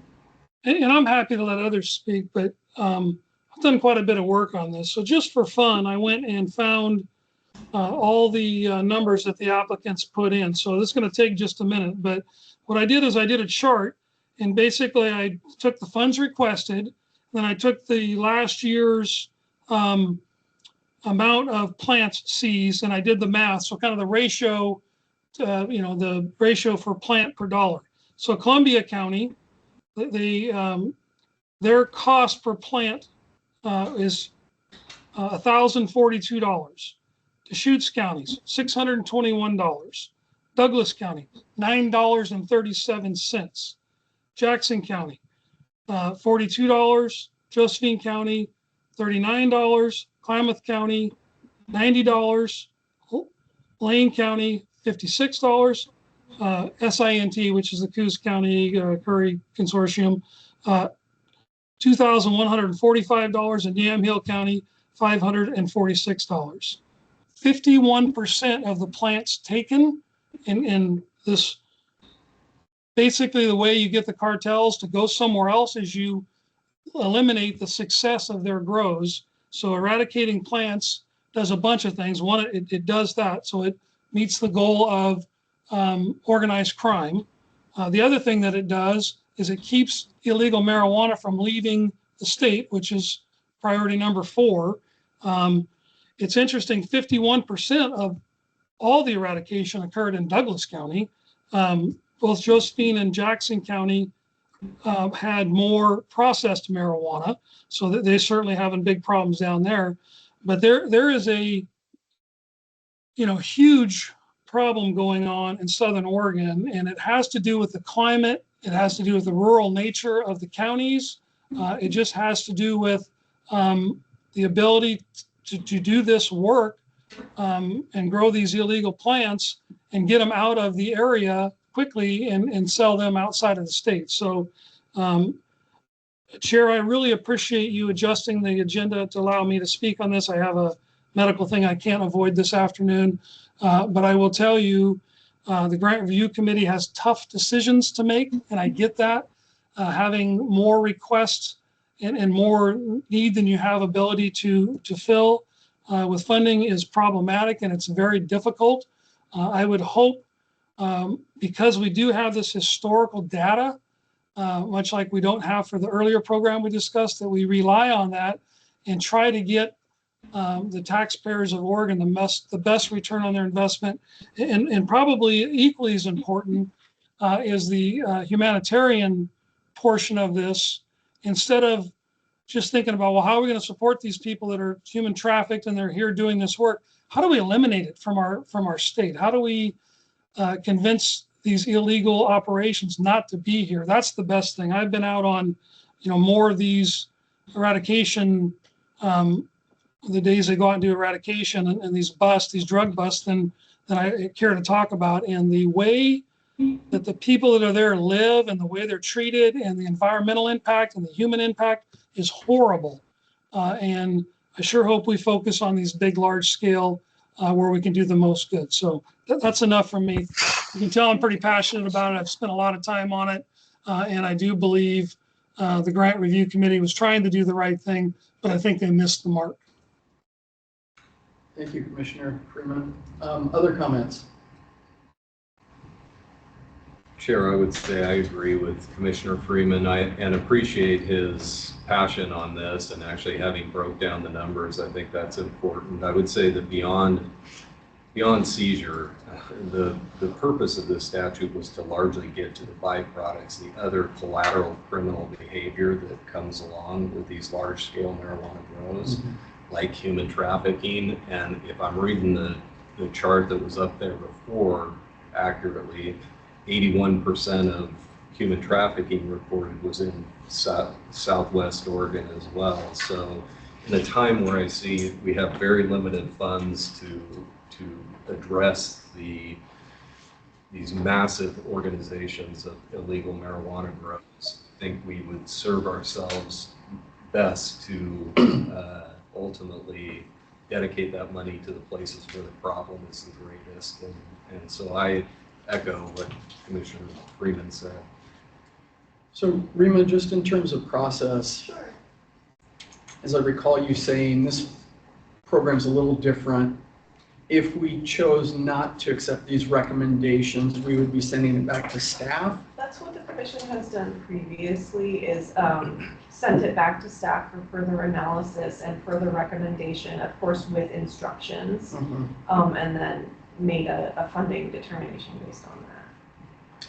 All right, any other comments on this? I'm starting to hear something of a consensus around rethinking the distribution to focus on the counties where there's the most activity, the most seizures, higher level of human trafficking. Is there someone that would be willing to make a motion to send this back to staff? Chair. Yep. Just before you move to a motion, would you mind just speaking to some of the limitations, just because one of the things we get into in these dynamics, I just want to make sure you're all aware of your motions, not to change direction, but to give us clear direction. Direction, yeah, As to absolutely. What we can and Yep. can't accomplish. Yeah, great, great. So what would be helpful? So first, I just want to say we do have one applicant that is not a returning grantee, Clackamas County, so they would be at a severe disadvantage if you look at previous data, which is all we have available is our data from, there's no other existing data on how much marijuana illegally grown in the county. So they would be at a severe disadvantage in this process. And I do just want to put that to your attention. They know, their law enforcement knows if they've had historical illegal marijuana grows in their county, even though they're not part of your grant program and they're not reporting. But we would be relying on the data that we have on the incidents that we are collecting from our current grantees, so the data is not really comparable. In that, unless we were given direction to do it a different way. Yeah, I think what Commissioner Freeman's comment speaks to is kind of what I'm getting at, is just how we frame what you're asking, because some things may require us to go back to grantees as opposed to working with what we have available to us. Yeah. So putting that all on the table for sake of you all giving us guidance. So there's 35 years worth of data in Southern Oregon for marijuana eradications from back when they grew most of their marijuana out on federal lands and hid it from everybody. They used to fly helicopters looking for it and all kinds of stuff. So I think there's a lot of historical statewide data on where marijuana has historically been grown in large scales outside of this program. I agree with this program. If you weren't a previous applicant, you're not going to have data within this program. But I think statewide law enforcement knows where the highest level of illegal large-scale marijuana growing has occurred. So could we apply a consistent measure of looking at that data across grantees versus looking at the grant data? Is that appropriate? I just mindful of how much extra work we So would be asking I don't know staff. what that source would be besides going to each individual law enforcement agency, unless other folks at CJC have a better idea. From the time that I've been at CJC, the last 2.5 years, we've only had the marijuana data and from our grantees and data that on convictions that we pull from the court system, but nothing else. So if there's another data source, we would love to get it. Well, there's the high intensity drug program, the HIDA program. I know they collect data and have been giving money out for a long time. I think there's some easy, FBI statistics. I think there's some easy stuff to get. I'm not trying to give staff a bunch of extra work. I just know climate wise, you can't, they call it the wet dry line. There's a line in Oregon, if you're north of, you don't do well growing marijuana outside large scale. So it's a pretty obvious line. We can absolutely look into the two data sources that you mentioned, if that's the direction from the commission, to try and get other sources to figure out. Yeah, I think that in the historic data that you have, I think you have a robust amount of data already. You're just lacking it from the new applicant, right? So if you can look at what you have in the application, the historic data, and then couple that with these other data sources to maybe get a better read on Clackamas County, I think that might be a good direction to go. And I'm not sure whose hand is up there. Sure. Who's county sheriff? Not commissioner. Okay. So would the direction then be to try and identify the hotspot areas and redo the analysis based on that? We also have, the staff scores that we did and other data that was not, part of this specific decision. So are there other considerations, or would that be the main consideration? Mr. Chair, do you want me to try to make a motion that encapsulates all that? Yeah, I think that would be great. Is there any, hold on, is there further? Yeah, I'm just curious about the application, because just kind of standard process for any grant, we would want to consider whether the applications met the criteria, or appropriate, or robust, and so I would want to. Yeah, I think we should continue to include those factors. Yeah, absolutely. So what we did initially, and again, this wasn't presented here because this wasn't the decision-making pathway that was taken, was we had the applications and we offered the GRC the option to reweight them and like re-rank them based on additional factors. The one that we recommended at the time was how rural the county was based on census data. So we could do something like that where we take the score and then weight it based on activity.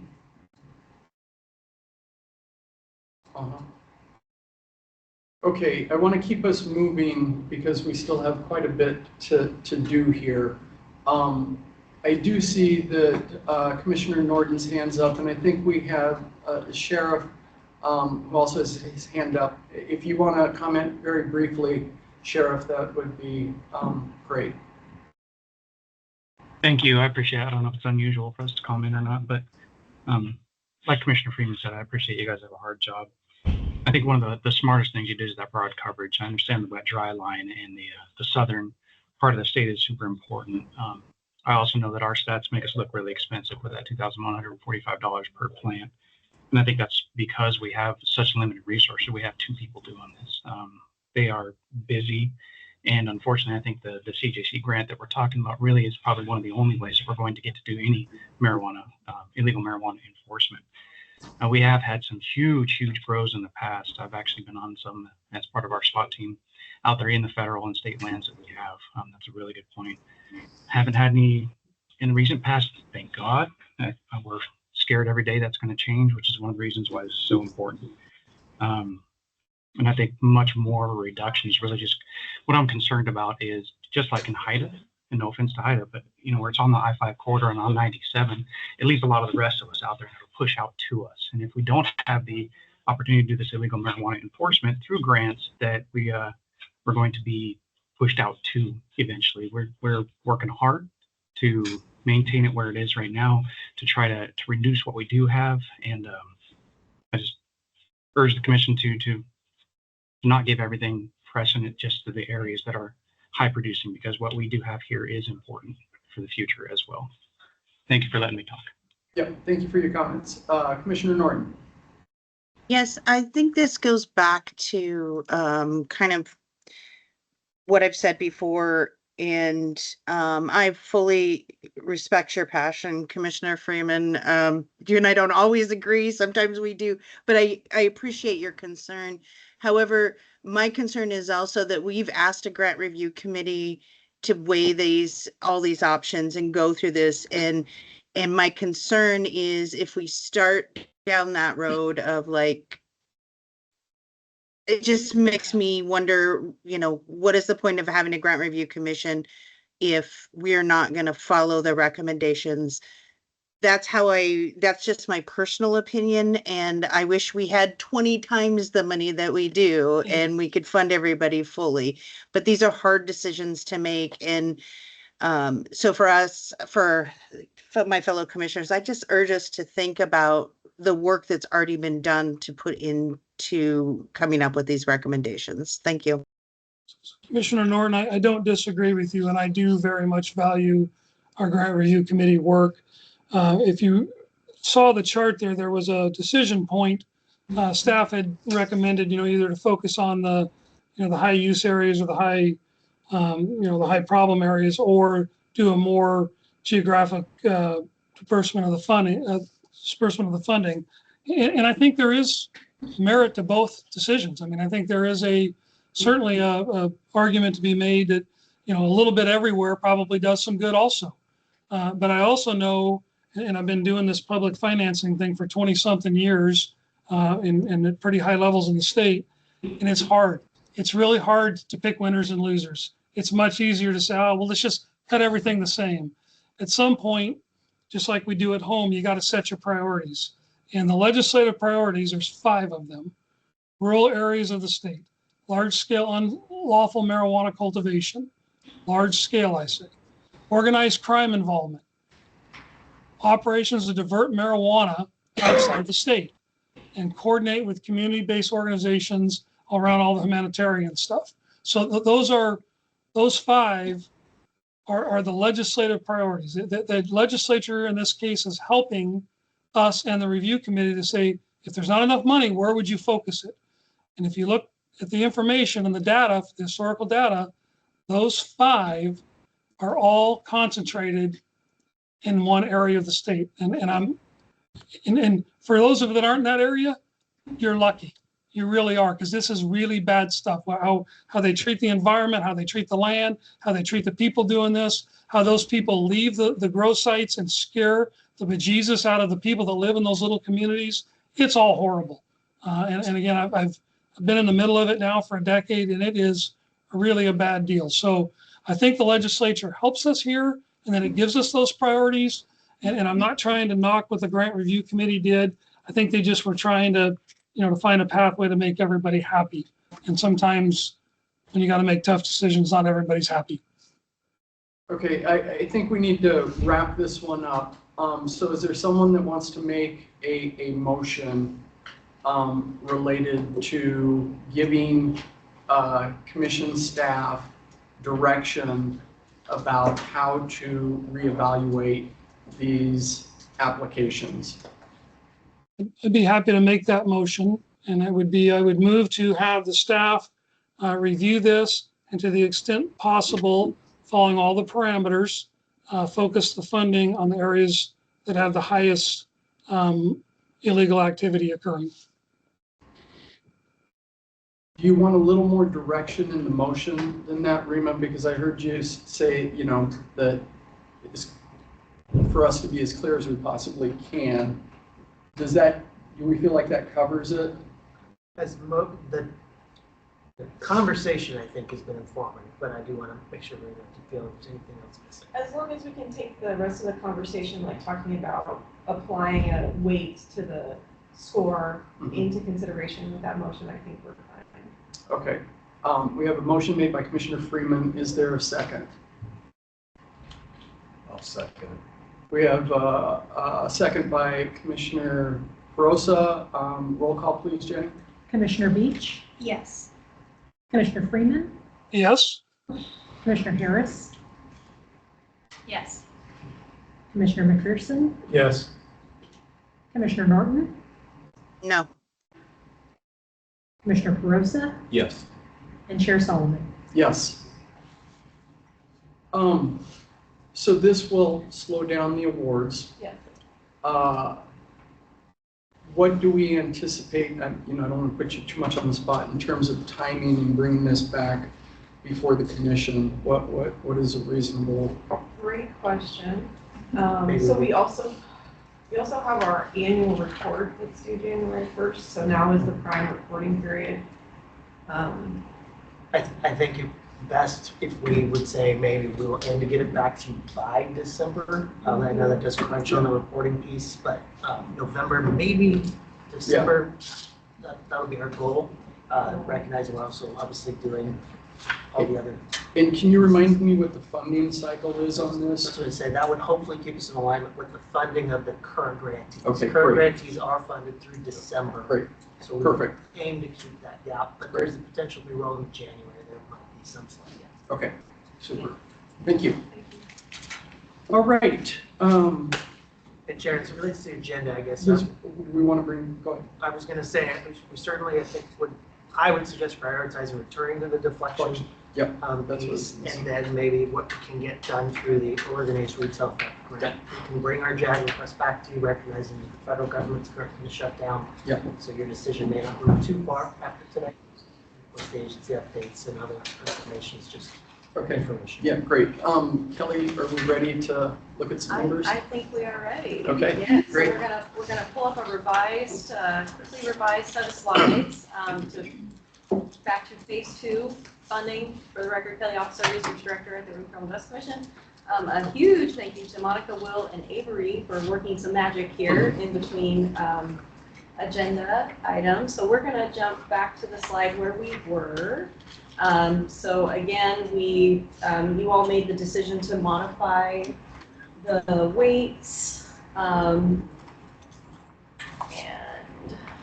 there it is. Oh, will you go back, Lenny? Yeah.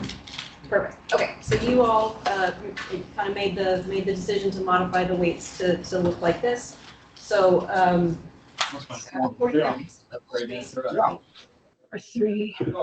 Can folks please mute that are on the call?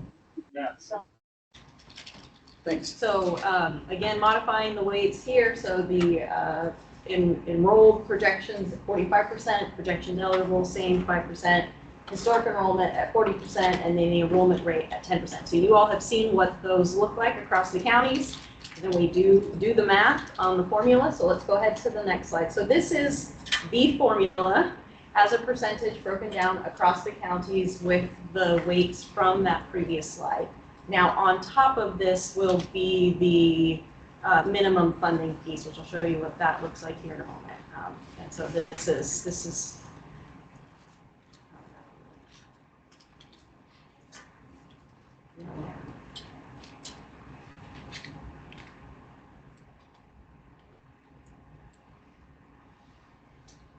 Okay.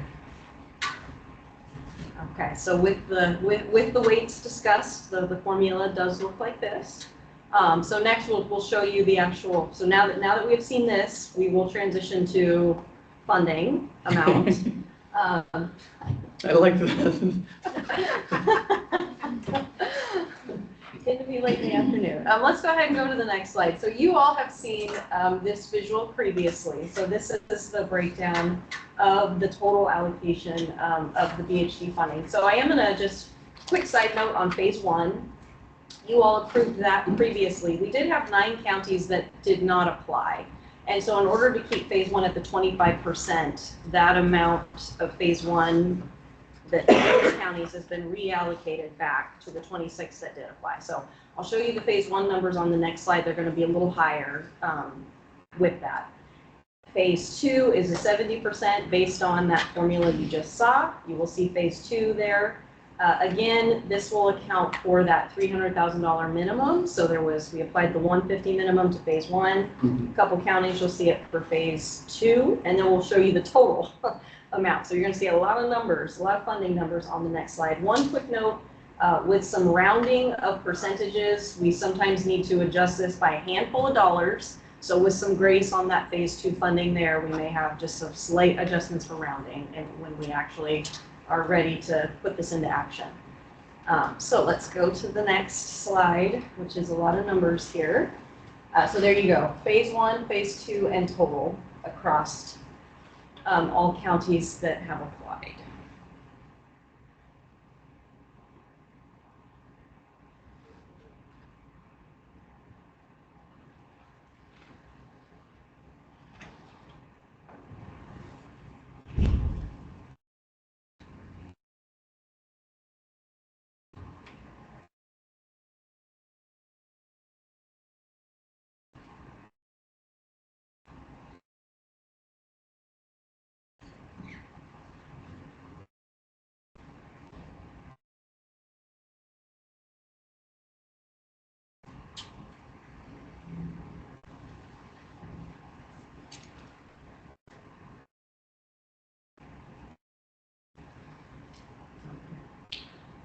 A lot of information. I'm happy to take any questions if there's questions on the math or the weighting that was done. I'm just curious, Yeah, in go terms, when I see like much smaller counties that receiving a large portion, which I have no issue with, but is that because, I'm trying to understand their, like how it all plays out, because their eligibility is maybe expanded, their pathways into the flexion are broader, and so their numbers. Yeah, correct. Okay. Yeah, there are some smaller counties that did have some growth projected in there. And also we do, in 24, we had about $20 million. We now have about $40 million. So that can really, and now again, we have a longer funding for 2 years instead of close to 1 year. So that can, we do have fewer counties in kind of that minimum space here. So I'm confused. I thought you said that the minimum is $300,000 for phase 2. There are a couple of counties here, like I see Grant and Morrow, that are at Grants at 4,000, Morrow's at 59,000. Are those, did we just not put in the floor on those? Not even totals. Yeah, so this is based on their actual Oh, I see. percentage. I didn't look at the And total. so Yeah, we okay. have So to got it. total Okay, here. so yeah. Whereas Hood River Wasco is got. Yep. the Okay, counties. great. Yeah. I was No. just looking at the I phase don't 2 totals. want you to- Okay. Yes. So So if At this you all are point, comfortable yeah. with this, we can just go to the next slide. We can, if you all are ready, we can do a motion to approve these funding allocation percentages. So I think we may want to account for abstentions and conflicts. Being a funding table, Table? like you did with phase one, you did that collectively as you were Okay. making individual board decisions. Okay, great. Yeah. We're just talking about the percentages and the formula. Right, so this Okay. is not awarding Awarding. funds, this is just determining the funding table Okay, to work great. from. And That's actually, assuming you all are comfortable with this, Casey will have a quick update on the quick moving timeline.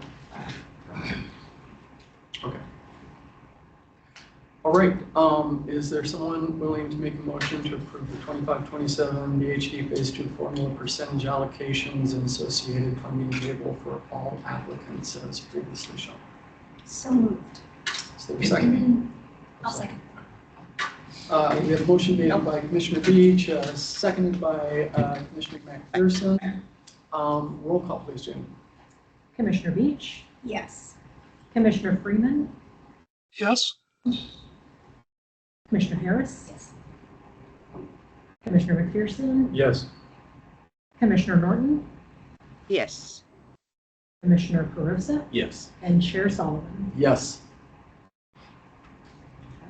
Thank you, I'm gonna turn Yep. it, now that that has occurred, Casey's got a very quick update on the timeline from here.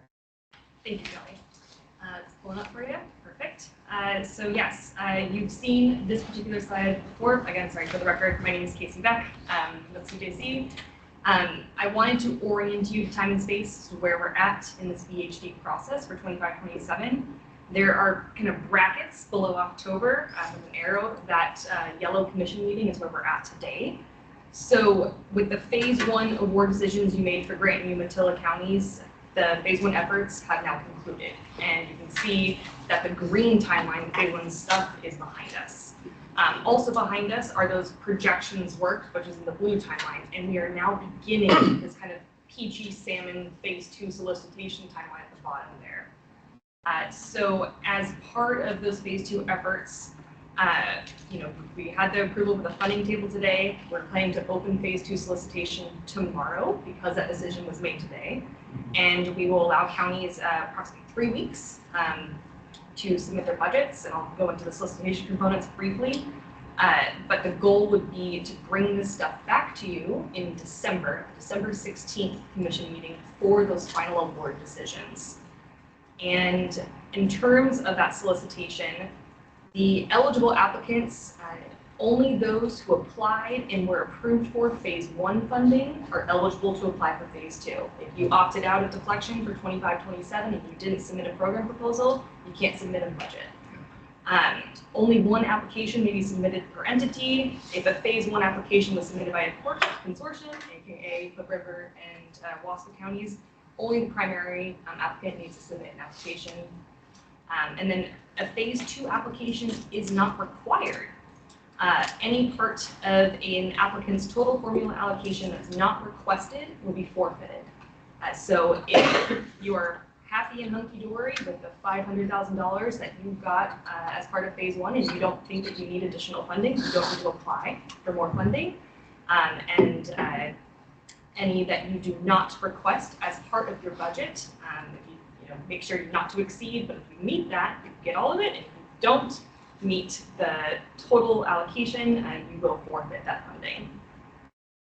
And then, let's see, so the phase two solicitation components, we're making this as easy as humanly possible for grantees. All we are asking is for them to indicate a primary contact for questions from our staff and to upload their budget projection sheets that reflects that total amount that Kelly showed you in that gray column. So the phase one plus the phase two award, which shows kind of their whole award amount for 25-27, and will reflect all of the stuff that they talked about in their program proposals that you all approved.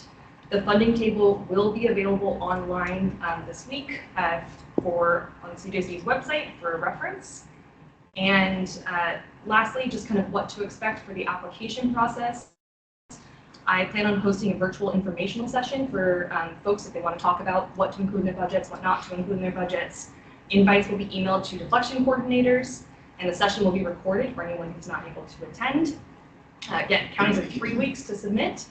CJC staff are going to review those budgets. We'll reach out and do any outreach if needed for clarification or questions. And then all budgets will be sent to commissioners in advance of that December commission meeting with the goal to make those final award decisions at December 16th. Are there any questions for me?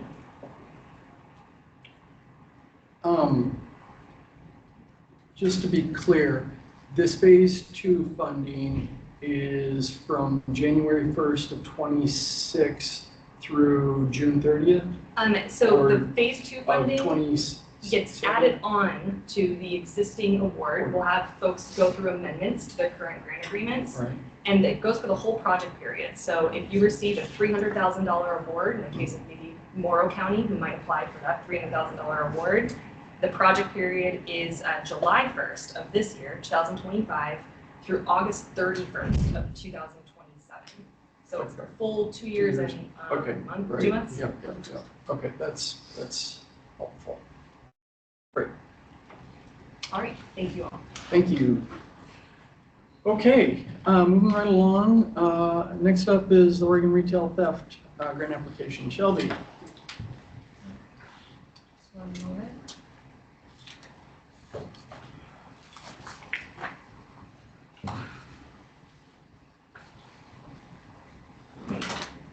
So good afternoon, Chair Sullivan and Commissioners. My name is Shelby Brower, and I'm the grant coordinator for Organized Retail Theft Grant Program.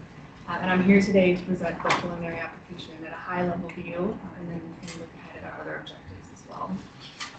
So here are our 3 objectives for today. The first is to review our applicant pool and recommended feedback for the applicants. The second is to review and determine whether to create a set aside of funds to award to the Oregon Department of Justice. And the third is to determine a reduction methodology for the organized retail theft funding request based on staff analysis of applications. So first, a quick overview of the grant program. It was established by the legislature in 2023 and then modified by House Bill 3069. The key purpose of this program is to financially assist agencies with costs associated with addressing and prosecuting organized retail theft and data used in the purchase of equipment. So House Bill 3069 did define what equipment is, and that definition is there, but just for reference, it means that any item used by peace officers, deputy district attorneys, retail asset protection investigators in detecting, investigating, documenting, or adjudicating organized retail theft. So eligible recipients for this grant program include units of local government and the Oregon Department of Justice. The funds are competitive for local law enforcement, however, the Commission has the authority to create a set aside for the Oregon Department of Justice. Here is the timeline for application process. So the preliminary application was released on August 22nd and then due on September 21st. Of course, I'm here today to present those preliminary applications to you, and then after this meeting here in late October, we'll go ahead and provide that feedback to applicants and then open that final application. Those applications will then be due on November 12th, and there'll be a quick turnaround where I will be before you again on November 18th, where we'll be requesting that you make the final award decisions. So the memo that was submitted details each of the applicants' proposal as a whole, as well as outlines what their overall amount that they're requesting is at this time within the preliminary application. But as a high level, we received 39 applicants this round, which was a substantial increase from what we saw in the last biennium, where we had previously received 18 applications. The map on the right shows the distribution of those across the state, with the black dots representing local law enforcement, and then those blue highlighted counties are a combination of district attorney's offices, sheriff's offices, and then joint applicants, which were a combination of, we saw some that were for sheriff's offices and DA's offices, and we also saw joint applicants that were a combination of local law enforcement that were coming together to serve the same jurisdiction. And there's a breakdown there of the applicants we received. And then, of course, Oregon Department of Justice would like to serve the entire state of Oregon. We do have a total available funding of $4,715,040. The preliminary request came in at just over $13.1 million, so there's a substantial amount more that's requested than what is available at this time. So as mentioned in the overview, this grant is very specific to the organized retail theft component. that is defined there on the left of the screen. So for context, this map on the right is an overlay of the applicant map that you saw before, as well as a kind of a heat map of the rest that we saw from one full calendar year. So that calendar year began on September 1st of 2024 and then went through to August 31st of 2025. So you can see the concentration of where those arrests are happening across the state.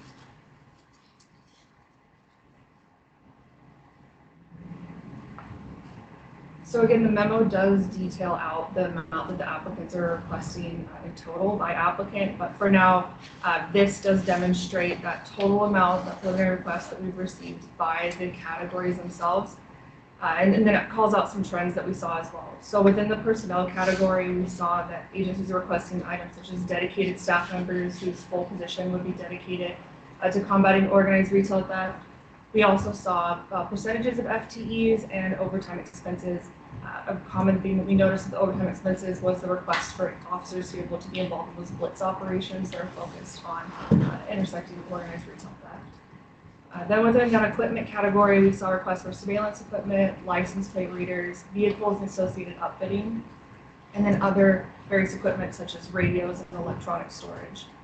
And then beneath that, you'll see that we also received some requests for equipment licensing, software, some outreach supplies, and then training and travel. And within that training and travel, we saw not only requests to attend training, but also to host some trainings. So staff have reviewed applications for the eligibility requirements, the application requirements, and their adherence to the outlined priorities. We've scored applicants using the application score sheet that was provided in that Google Drive within the memo, and then are here today to present recommended feedback to the commission. Before we move into the scoring, I just wanted to present to you the application requirements as the commission has previously solidified and as is stated in the rules for this grant program.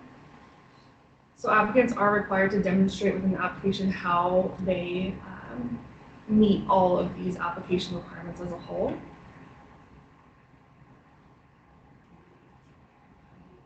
And then just again, a review of the priorities themselves. So the commission does have the ability to prioritize applications that demonstrate any or all of these. These were priorities that were listed on the solicitation and were available for applicants to review during the application process. And the commission will have the opportunity to identify which of these priorities they'd like to weigh when we discuss the reduction methodology. But within the staff review, we looked at how they met the application requirements and those priorities as a whole.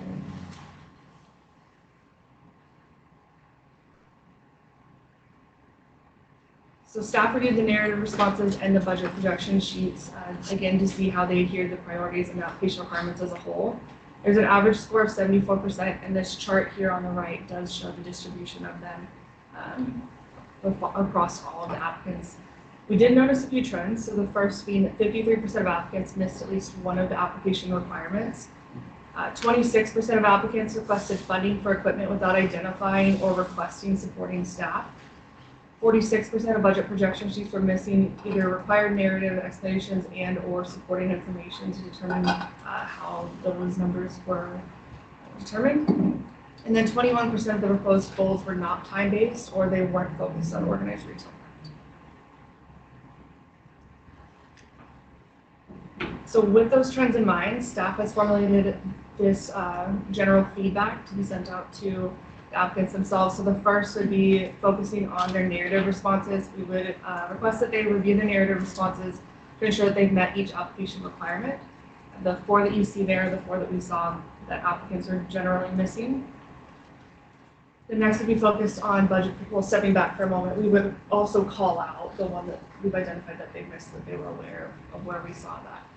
And then looking forward at the budget projection sheets. So we would be requesting more information. We ask that they provide narrative explanations that connect each requested line item to the program priorities. We'd ask that they include quantities of items rather than a bulk line item so that we can determine how that item was calculated. That they provide an estimated percentage of the time that the requested line item would be focused on organized retail theft specifically. And that they provide an explanation of personnel that they've labeled within the budget projection sheet as an existing position but not currently funded. To explain why grant funding is now necessary for this position.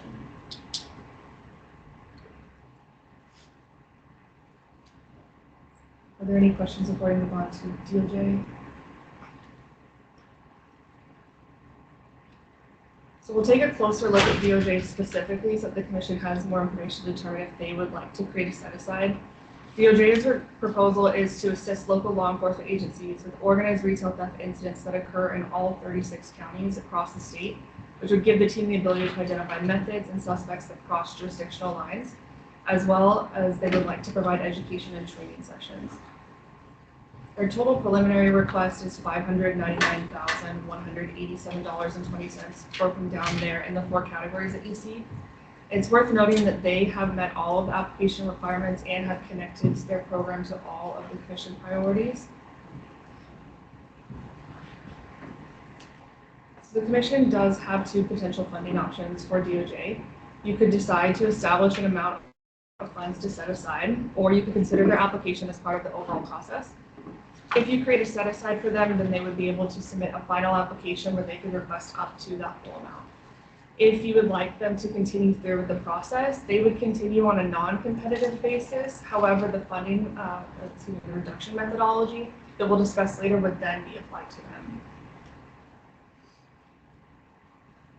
them. A question, so if we choose one of these options, does that set precedence for the program moving forward? If we, established a set aside for DOJ this biennium, would each time we do to a fresh step that makes this determination. So we do have proposed motion language if the commission is ready for that at this time, or if you'd like to continue discussions, I'm happy to pause. Okay, question for Shelby, discussion.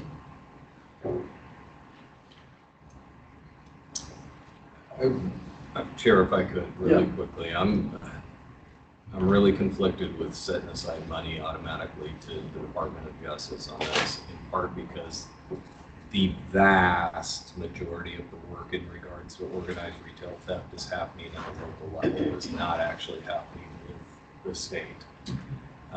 And I appreciate that they want to create potentially a training assistant, attorney general or something like that. But this is not rocket science that we're dealing with in this realm. And we don't need detectives and other things to be trained on how to investigate theft cases. They've been doing it for eons. So to me, the money is, I'm fine with them being in the competitive process for the money, but to set aside money automatically to them isn't really going to help us address the problem of organized retail theft in the state, from my perspective. Other comments? I would agree. That was my first thought when reading through as to why we set it aside separately. It just seems relevant to keep it as competitive. Yeah. The only thing that I would add to that, just for context, is that within their budget projection sheet, they're requesting funds to be, like, their personnel expense is over time to then be able to help local law enforcement. And then the purpose of the equipment is for it to not only be available for their investigations, but then for local law enforcement as well, to aid in that, just for additional context and application included. And then if you, and Brian, you're welcome to correct me if I'm wrong, but if you chose not to do the set aside, going back to that, they would still continue in a non-competitive basis, but then they would be subject to that same reduction methodology that's put in place that we'll discuss later in the presentation. So there's language that kind of makes the decisions for DOJ on a non-competitive basis. So a set aside determines a predetermined amount of money available for that applicant, as opposed to no determined amount. And so this option B just means that there's no determined amount for them, and what we would do is we would evaluate them separately, but your determined methodology would apply to all applicants. So they would not be compared to another grantee. They would just they would be subject to the kind of reduction methodology established, which is our next kind of topic. Okay. Seems pretty clear. Chair Solomon, Commissioner Yes. Freeman has his hand raised. Go ahead, Commissioner Freeman. So thank you, and I agree with option B as being the best one. and I'm going to have to drop off, and I'm sure you're going to have the discussion about, where to apply the funding, whether you do it even or not. And I would agree, just like we did on the last one, that the focus of the funding should go where the historical problems are, which is probably more in the bigger cities. So anyway, I've got to drop off. Thank you all. Apologize about having to leave early. No problem. Thank you for your comments. All right. Anything else you want to share, Sean? All right. Any additional questions or discussion? All right.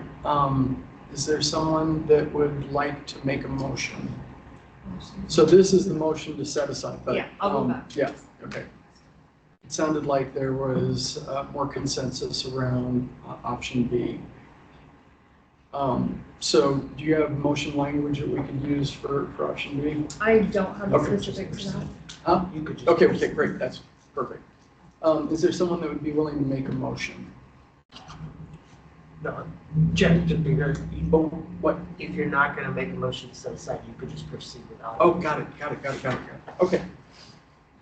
Is there anyone that wants to make a motion? Okay, hearing none, moving forward. Thank you.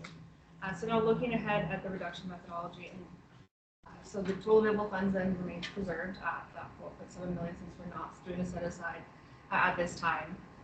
So staff are recommending that we implement the displayed reduction methodology in a chronological order. This methodology aligns with the process that other grants go through, but still allows room for the authority that the commission holds for this grant specifically. So we would start by removing any unallowable expenses that are outlined in the grant administration guide. We then move into right sizing requests, where we would reduce personnel down to 23 months, which is the length of this grant program. We reduce new positions to allow time for them to hire for those new positions. We reduce equipment requests to match the percentage of time that they've estimated to be dedicated to organized retail theft. And then we would remove personnel that they've identified as existing but not currently CJC funded if their explanation that they provided doesn't identify why grant funds are now needed for this position. We would then cap training and travel at $12,000 per applicant, which is in line with what we've done for other grant programs. And it's also worth noting that training and travel, while important, is not a priority for this grant program, and preserving those funds would allow us to focus on other priorities. And then, of course, the option that the commission has to weigh one of the priorities, we would then add a multiplier, and I'll explain that more in the next slide. But we would rescore them based on the commission priority. And then we prioritize agencies who are requesting programs or equipment to support programs versus just equipment requests.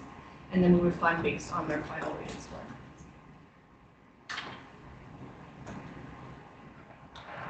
So then looking at that step 4 a little closer, again, the commission has the authority to prioritize one or any of those priorities that we displayed earlier.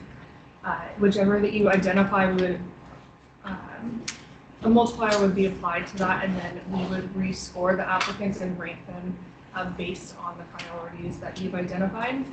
And to aid in that conversation, we did put this together. It's an overview of the priorities and the corresponding percentage of applicants that failed to identify how they meet those priorities. And I'm happy to pause here if you'd like to discuss any of those.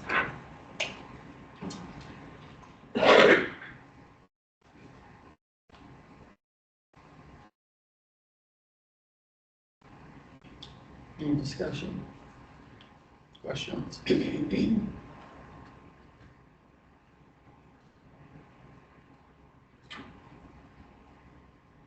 Okay, so next, I'm unclear about where we should go. So what's being asked right now, Michelle, Is to identify whether these yeah, priorities? there's one or more of these, you'd like to add a multiplier to the staff scoring. Got it. To help triage that options 4 and beyond on that methodology. Uh-huh.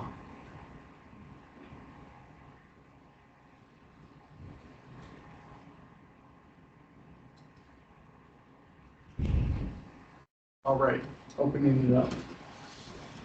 So to, Go ahead.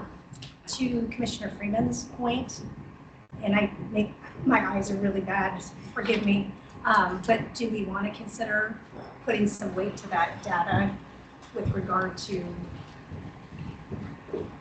areas of the state where there's more volume of that? is that something we want to, I just fear that we're going to get to the place where we were just previously today in another agenda item. So you're suggesting that we add a priority. Certainly open to that. You know, I think that for the, as I was reading through the applications, those that actually had more of a comprehensive strategy to address fencing networks, retail theft, that felt like much better use or a higher use of the funds than some of the counties that just asked for equipment. I actually struggle with some of the equipment requests, particularly around vehicles and around license plate readers. And you know, I've said this before with vehicles, unless we know that they're being used 100% of the time, I don't think we should be funding them fully. And license plate reader technology, I guess I would love for commission staff to, at some point, do an analysis of kind of best practices around that technology.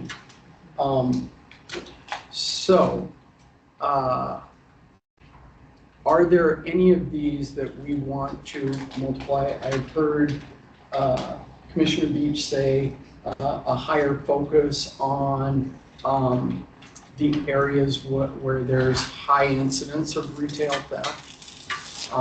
That's one that we could certainly add. Any additional considerations or any of these that we want to put greater emphasis on?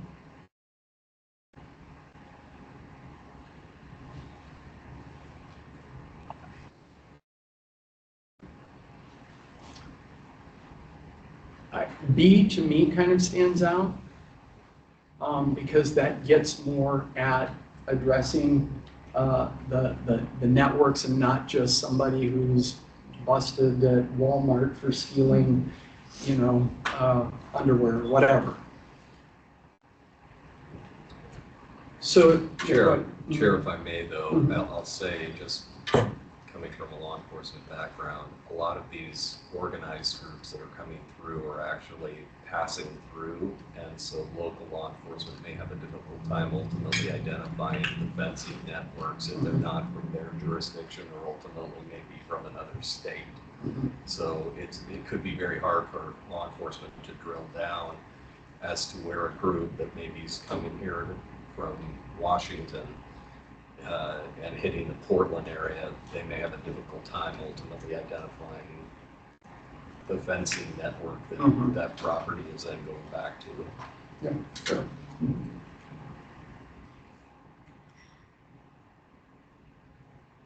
So again, are we good with these, or is there any one that we, or two, that we want to weight more heavily?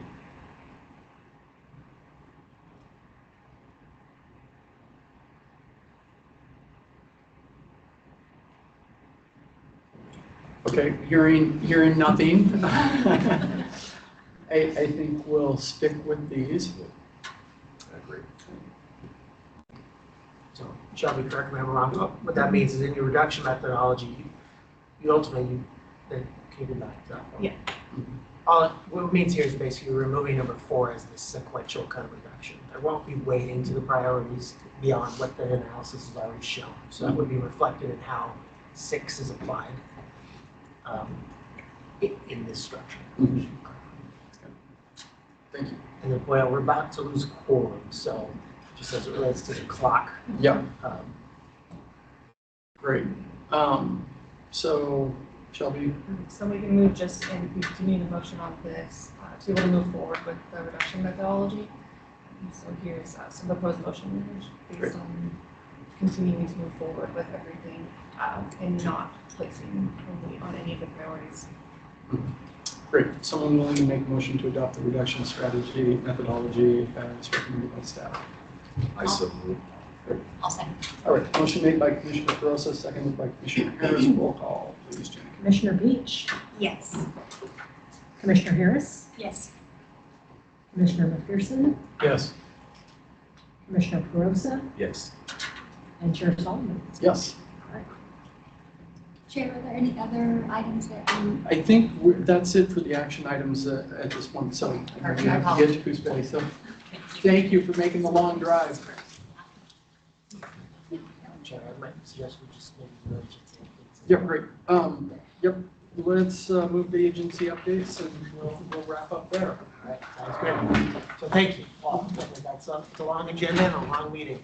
So appreciate commissioners weighing in, staff, of course, and everybody else who's going to follow along here. A couple of things I just want to put on your radar as it relates mostly to your November meeting. So first is that, as you're probably aware, all state agencies have been asked to provide a 5% reduction option package. It's a legislative fiscal office.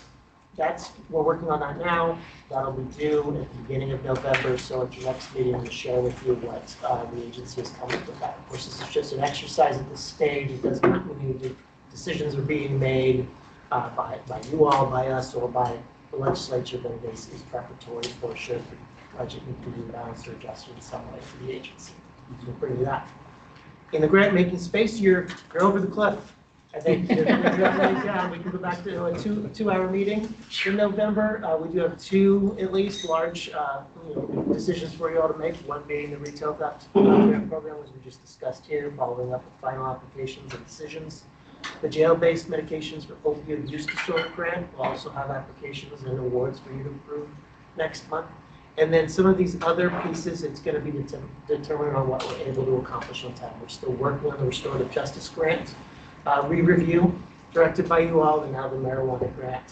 So we'll be looking at those two and determining a timeline. But at least in November, we'll give you an update if it's not on the table for you to discuss. Lastly, the thing I wanted to point out was that in November, we will kind of stay whole in this way, +1. So we will have an additional commissioner for the November meeting that is the Chief Justice's appointee to the commission. So Amy Miller, who's the assistant, I believe it's assistant director of Office of State Court Administrators with OJD, will be joining you all. And I understand that we're getting closer to decisions as it relates to the other new members for the commission. So the goal and hope is that in November, there will be confirmations, meaning in December, we will be a full commission of 12 with 2 new additional voting members joining us at that time. And those 2 members are designated slots for chief or a sheriff and a researcher, correct? Yeah. So there it is. There's my brief update. That was quick. Boom. We're actually going to get done early. I don't believe it. All right. Any other discussion or anything else from staff? Thank you, Yamhill County. Yes, again, big thank you. Thanks for being Jessica. here. Yeah. And given the opportunity to highlight what we do with CJC's grant funds. Yeah, it's really great to get out and for us to meet in person, but actually see some of the programs that are funded in the counties in the state. So thank you. Thank you. Yeah. All right. Well, I think we are officially adjourned. Thanks.